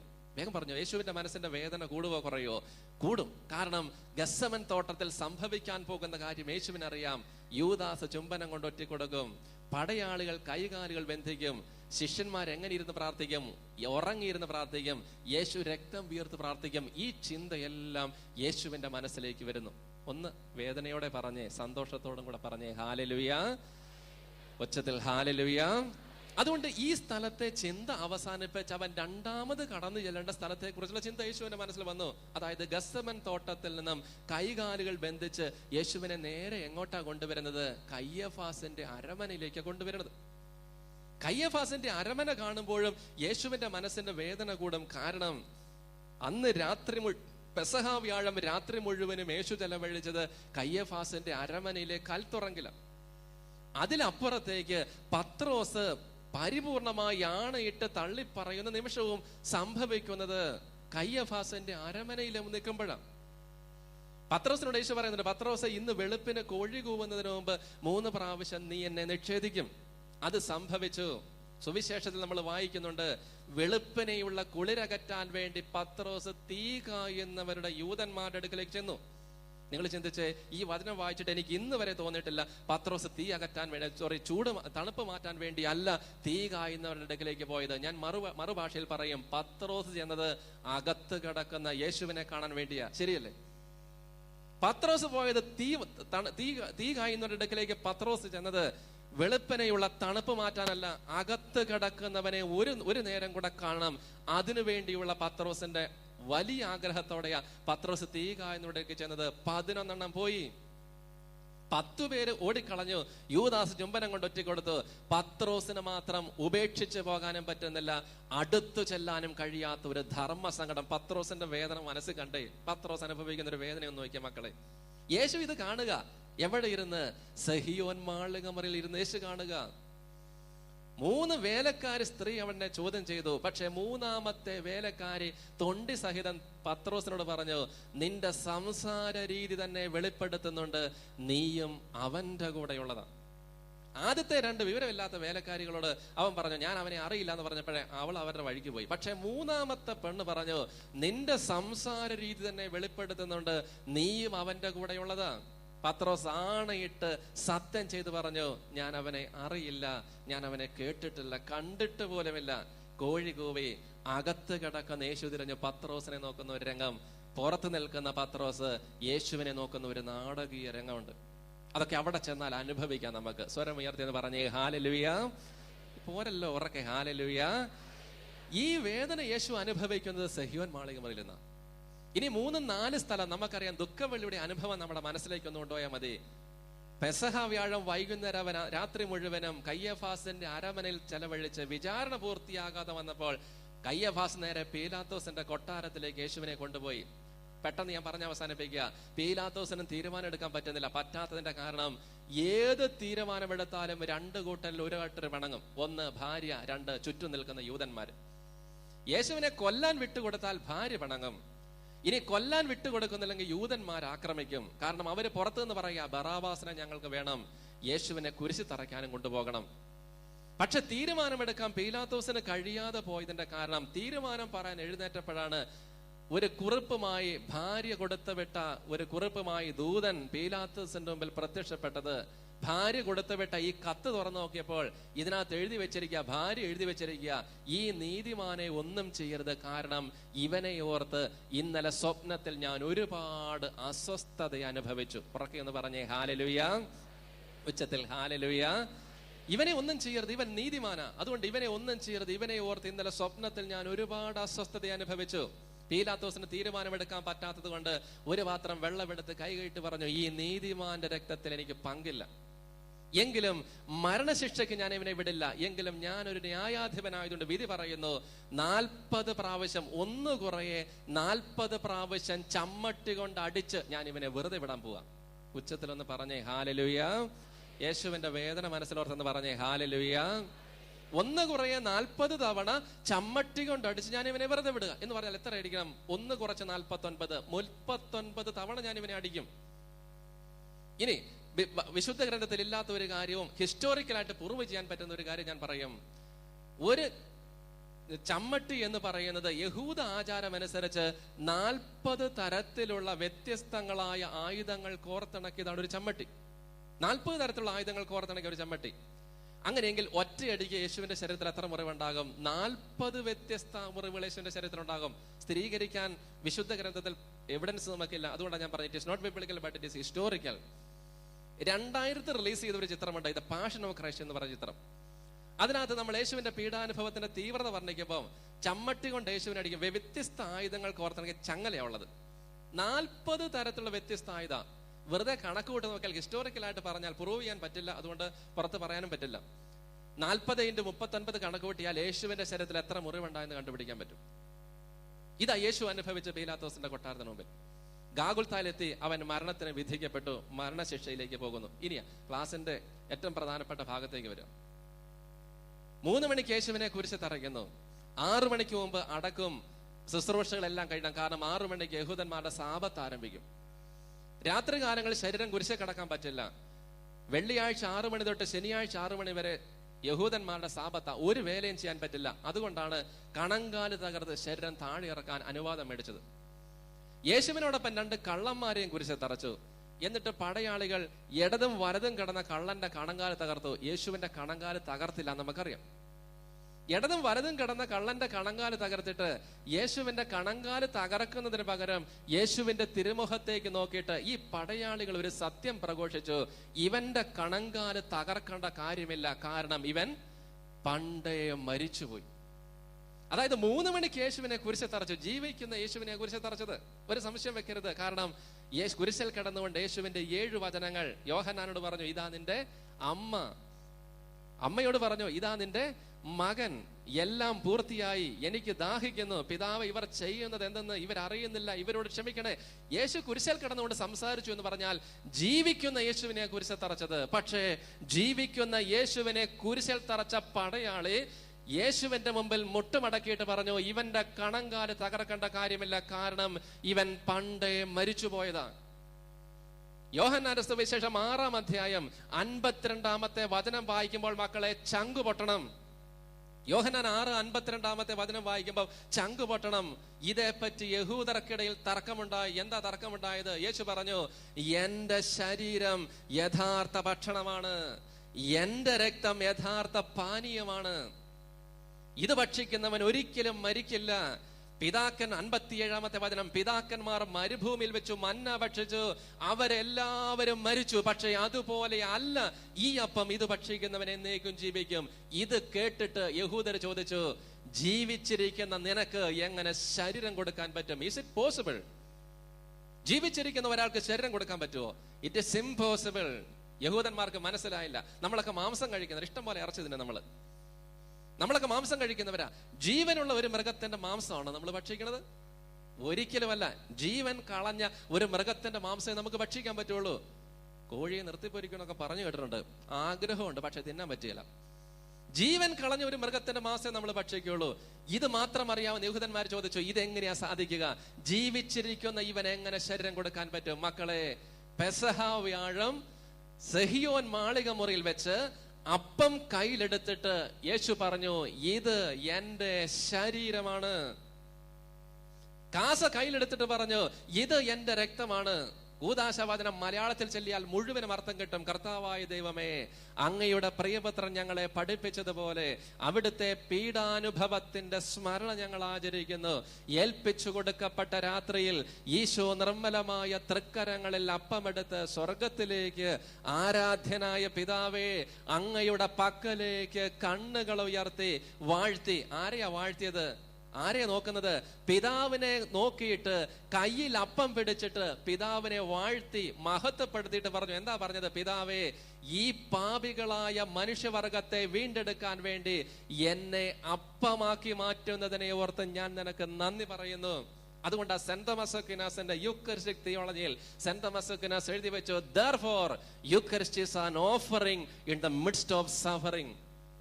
ഏറ്റവും വലിയ ദൈവശാസ്ത്ര പണ്ഡിതനായ സെന്റ് തോമസ് അക്വീനാസ് എഴുതി വെച്ചു, therefore Eucharist is an offering in the midst of suffering. വേദനയുടെ നടുവിലെ നമ്മുടെ കർത്താവ് ഈശോ മിശിഹായുടെ പരിപൂർണമായ നന്ദി പറഞ്ഞുകൊണ്ടുള്ള സമർപ്പണമാണ് പരിശുദ്ധ കുർബാനയുടെ സ്ഥാപനം. ഉച്ചത്തിലൊന്ന് പറഞ്ഞേ ഹല്ലേലൂയ, ഉറക്കെ ഹല്ലേലൂയ. മക്കളെ, അതുകൊണ്ട് അച്ഛൻ പറഞ്ഞത് ഓരോ പരിശുദ്ധ കുർബാനയും എന്റെ ദൈവത്തെ മഹത്വപ്പെടുത്താനുള്ള സമയമാണ്. Please praise God, hallelujah. 89:15 സങ്കീർത്തനം, ഉത്സവഹാരത്തോടെ കർത്താവിനെ വാഴ്ത്തണം, ഉറക്കെ ഹല്ലേലൂയ. മക്കളെ, ഇതാ പരിശുദ്ധ കുർബാന എന്ന് പറഞ്ഞത്. എന്റെ ദൈവത്തിന് നന്ദി പറയാനുള്ള സമയം, എന്റെ ദൈവത്തെ മഹത്വപ്പെടുത്താനുള്ള സമയം, എന്റെ ദൈവത്തിന് സ്തുതി പാടാനുള്ള സമയം. ഇതാ പരിശുദ്ധ കുർബാന. ഞാൻ പറയാം, നന്ദി പറയേണ്ട രീതി പറയാം. മക്കളെ, കുർബാനയ്ക്ക് വരുമ്പോൾ നിങ്ങൾ എല്ലാ ദിവസവും കുർബാനയിൽ പങ്കെടുക്കാൻ അസൗകര്യമുള്ളവർ, എല്ലാ ഞായറാഴ്ച പോലും നിങ്ങൾക്ക് പങ്കെടുക്കാൻ പറ്റുമെന്ന് എനിക്ക് തോന്നുന്നുമില്ല. എന്തെങ്കിലും ആട്ടെ, ആഴ്ചയിൽ ഒരു ദിവസം വിശുദ്ധ കുർബാനയിൽ പങ്കെടുക്കാനായിട്ട് ബലിപീഠത്തിന് മുമ്പിൽ നിൽക്കുമ്പോൾ മക്കളെ പറഞ്ഞേ, കർത്താവേ, കഴിഞ്ഞ ഞായറാഴ്ച വിശുദ്ധ കുർബാന അർപ്പിച്ച് ഞാൻ ജോലി സ്ഥലത്തേക്ക് പോയി, വീട്ടിലേക്ക് പോയി, പരാജയത്തിന്റെ ഒരാഴ്ചയായിരുന്നു ഇത്. തകർന്നു പോയ ഒരാഴ്ചയായിരുന്നത്. കുടുംബത്തിൽ വഴക്കുണ്ടായി, ദൈവമേ, മക്കള് പറഞ്ഞാൽ കേൾക്കാതെ പോയി, രോഗം വന്നു, സാമ്പത്തികമായി പ്രതിസന്ധി ഉണ്ടായി, ജോലിയിൽ അസ്വസ്ഥതയുണ്ടായി. Praise God. ഇവിടെ ദൈവത്തെ എനിക്ക് സ്തുതിക്കാനായിട്ട് കഴിയുന്നില്ലെങ്കിൽ ആ കുർബാന നമുക്ക് അനുഭവമായി മാറില്ല. അതുകൊണ്ട് അച്ഛൻ പറഞ്ഞത് ഓരോ പരിശുദ്ധ കുർബാനയും എന്റെ ദൈവത്തിന് സ്തുതി പറയാനും എന്റെ ദൈവത്തെ മഹത്വപ്പെടുത്താനുള്ള സമയമാണ്. ഉറക്കെ ഒന്ന് പറഞ്ഞേ ഹല്ലേലൂയ. അപ്പൊ ഇങ്ങനെ ഈ രീതിയിൽ വിശുദ്ധ കുർബാന അർപ്പിച്ചാൽ എന്ത് സംഭവിക്കുമെന്ന് വിശുദ്ധ കുർബാനയുടെ അവസാനം നമ്മളെ പഠിപ്പിക്കുന്നുണ്ട്.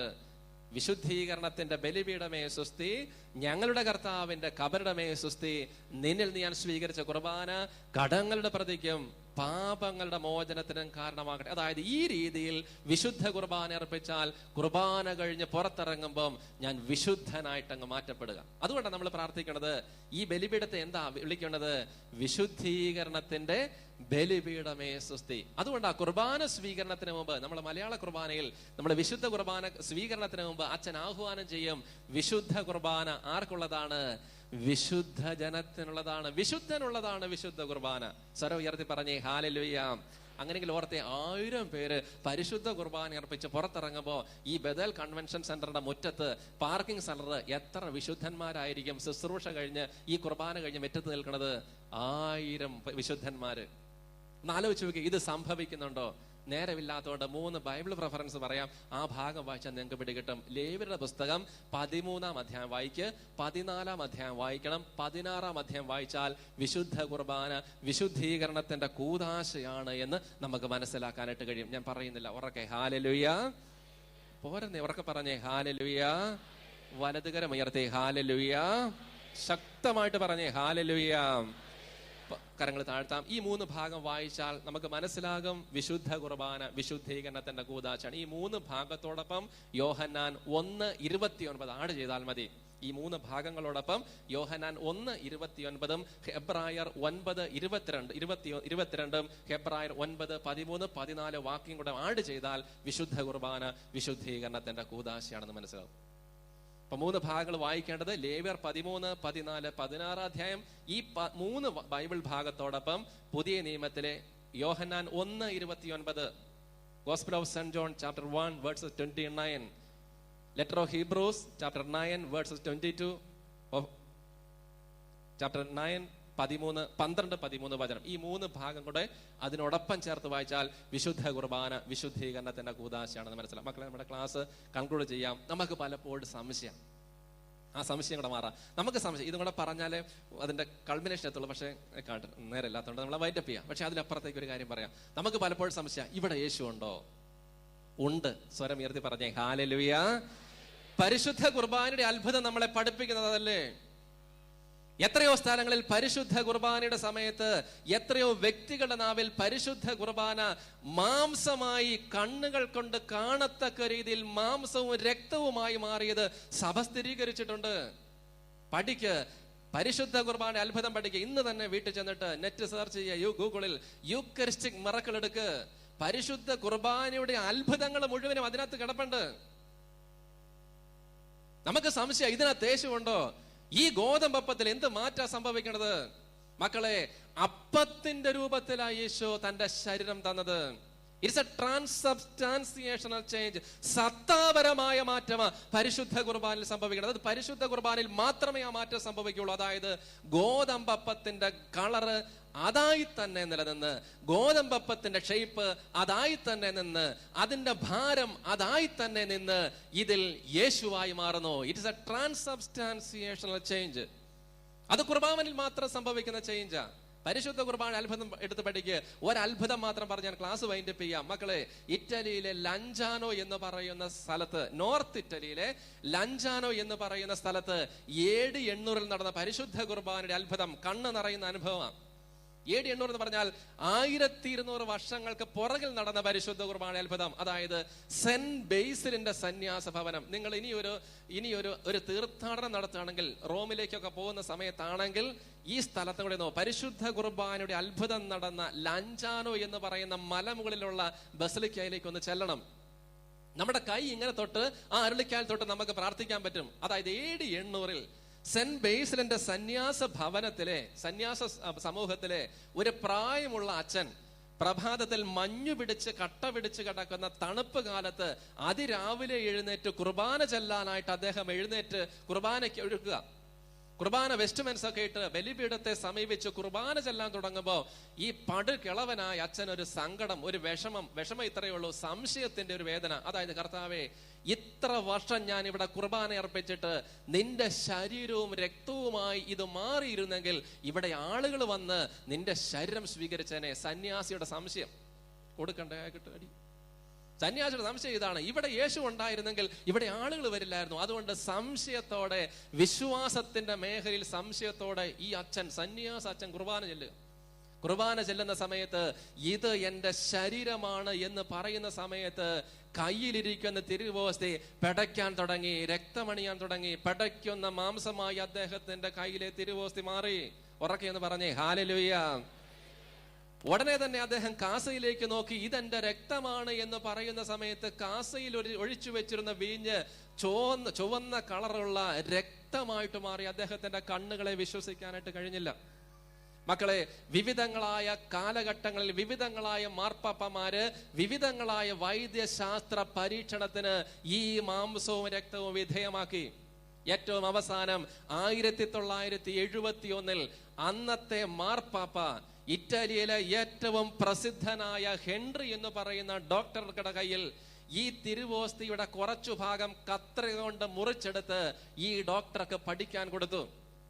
ഈ കട്ട പിടിച്ചിരിക്കുന്ന രക്തം സ്വല്പം കുത്തിയെടുത്ത് ഈ ഡോക്ടർക്ക് പഠിക്കാൻ കൊടുത്തു. എന്നിട്ടോ ഡോക്ടറോട് മാർപ്പാപ്പ പറഞ്ഞു, ഈ ഉണങ്ങിയിരിക്കുന്ന ഇറച്ചി നിങ്ങൾ പഠിക്കണം. ഈ ഉണങ്ങിക്കിടക്കുന്ന കട്ട പിടിച്ചിരിക്കുന്ന രക്തം നിങ്ങളൊന്ന് വൈദ്യശാസ്ത്രത്തിൽ പഠിക്ക്. ഡോക്ടറോട് മാർപ്പാപ്പ വെളിപ്പെടുത്തിയില്ല, ഇത് പരിശുദ്ധ കുർബാനയിലെ അത്ഭുതമാണെന്ന് വെളിപ്പെടുത്താതെ ഈ ഉണങ്ങിയിരിക്കുന്ന ഇറച്ചി നീ പഠിക്ക്, ഈ കട്ട പിടിച്ച് കിടക്കുന്ന രക്തം നീ ഒന്ന് പഠിക്കണം. നീണ്ട 1 വർഷത്തെ പഠനത്തിന് ശേഷം ഡോക്ടർ അത്ഭുതകരമായ റിപ്പോർട്ട് മാർപ്പാപ്പയ്ക്ക് 1972 സബ്മിറ്റ് ചെയ്തു. 3 കാര്യങ്ങളാണ് ഡോക്ടർ എഴുതി കൊടുത്തത്.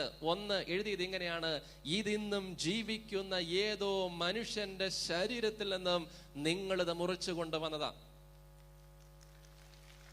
സംശയമുണ്ടെങ്കിൽ ഗൂഗിൾ എടുത്ത് സെർച്ച് ചെയ്യുക. ഞാൻ കള്ളത്തരം ഈ ആൾക്കാരിൽ നിന്ന് കുർബാന അർപ്പിച്ചിട്ട് പറയേണ്ട കാര്യമില്ല. മാർപ്പാപ്പയ്ക്ക് ഡോക്ടർ എഴുതുക, ഇതിന്നും ജീവിക്കുന്ന ഏതോ മനുഷ്യന്റെ ശരീരത്തിൽ നിന്നും നിങ്ങൾ മുറിച്ചു കൊണ്ടുവന്നതാ എന്ന് പറഞ്ഞാൽ അതിനർത്ഥം ഇതിനകത്ത് ഞാൻ പഠിക്കാനെടുത്തപ്പം മുതൽ ഇതിൽ ജീവന്റെ കോശങ്ങൾ ഇതിനകത്തുണ്ട്. Praise God, hallelujah. ഉച്ചത്തിൽ പറഞ്ഞേ ദൈവ സാന്നിധ്യം അനുസ്മരിച്ച് ഹല്ലേലൂയ.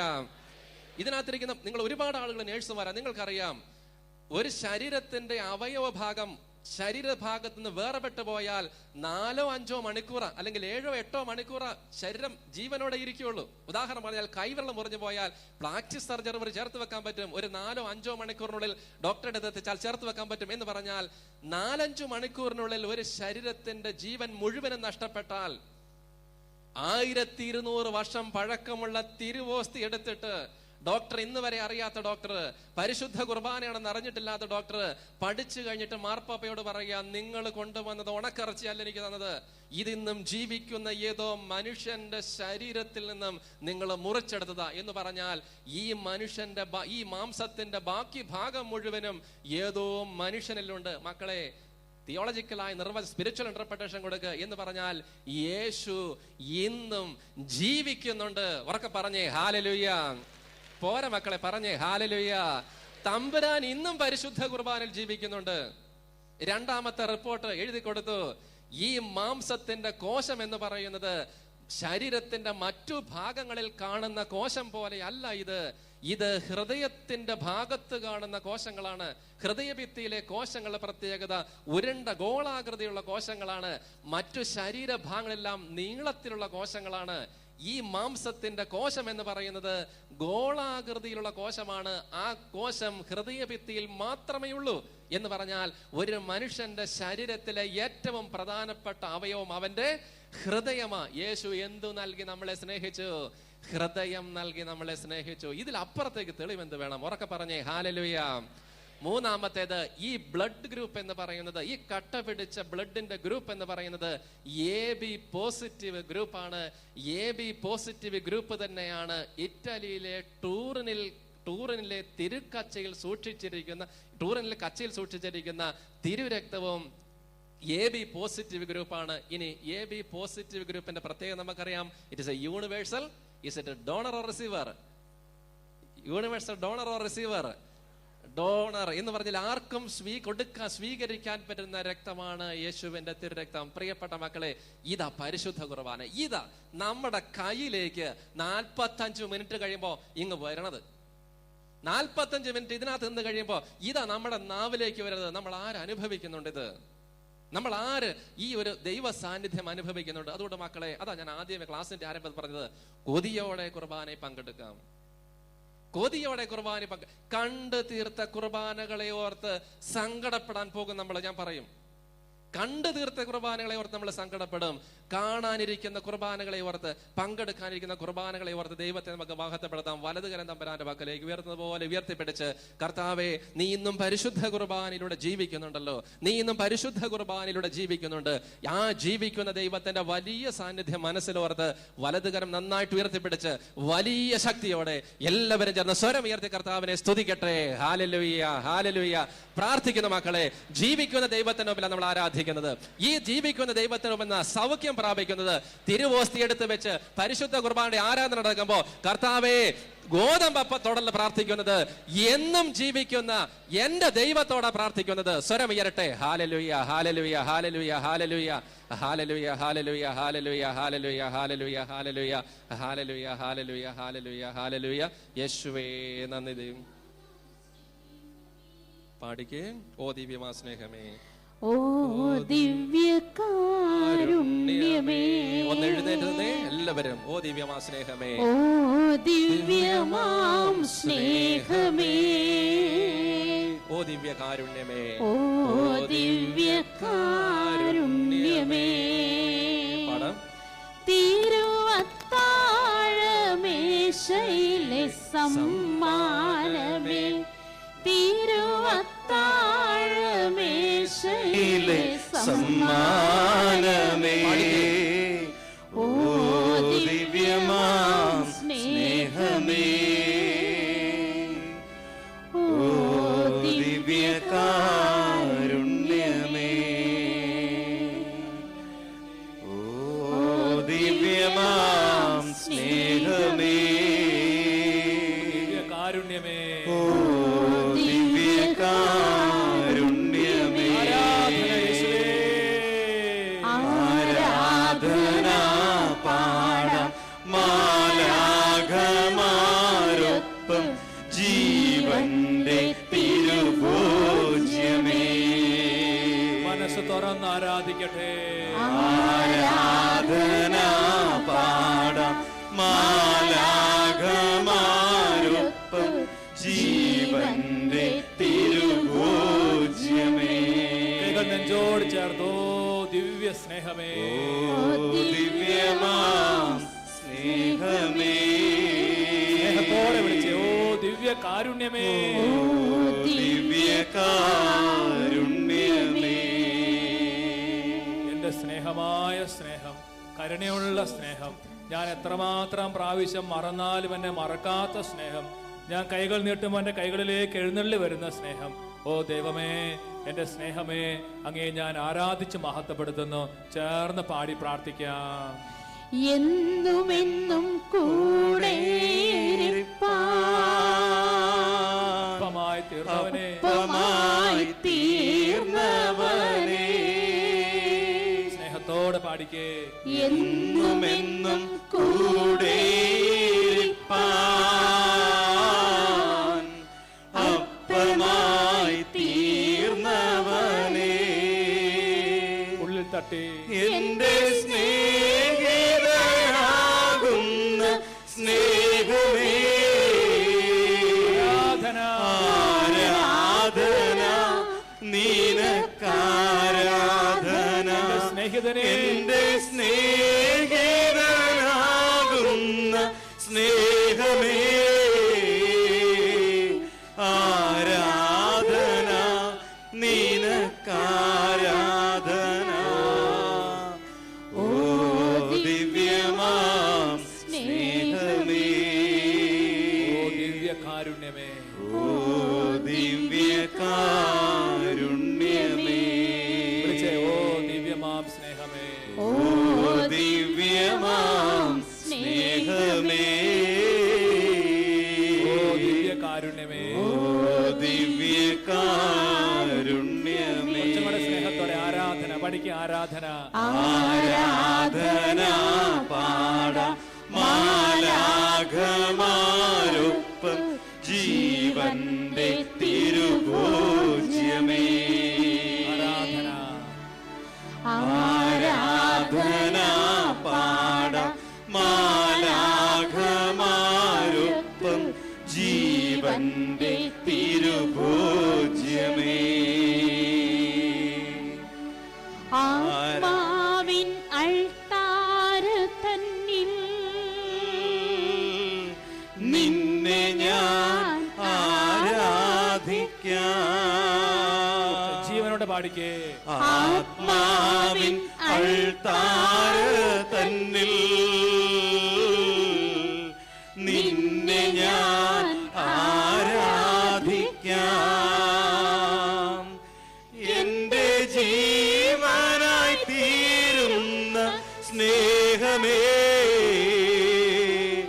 ആരാധന നിനക്കാരാധന, എന്റെ ജീവനായി തീരുന്ന സ്നേഹമേ, ആരാധന നിനക്കാരാധന. ഓ ദിവ്യമാം സ്നേഹമേ, ദിവ്യ കാരുണ്യമേ, ഓ ദിവ്യകാരുണ്യമേ,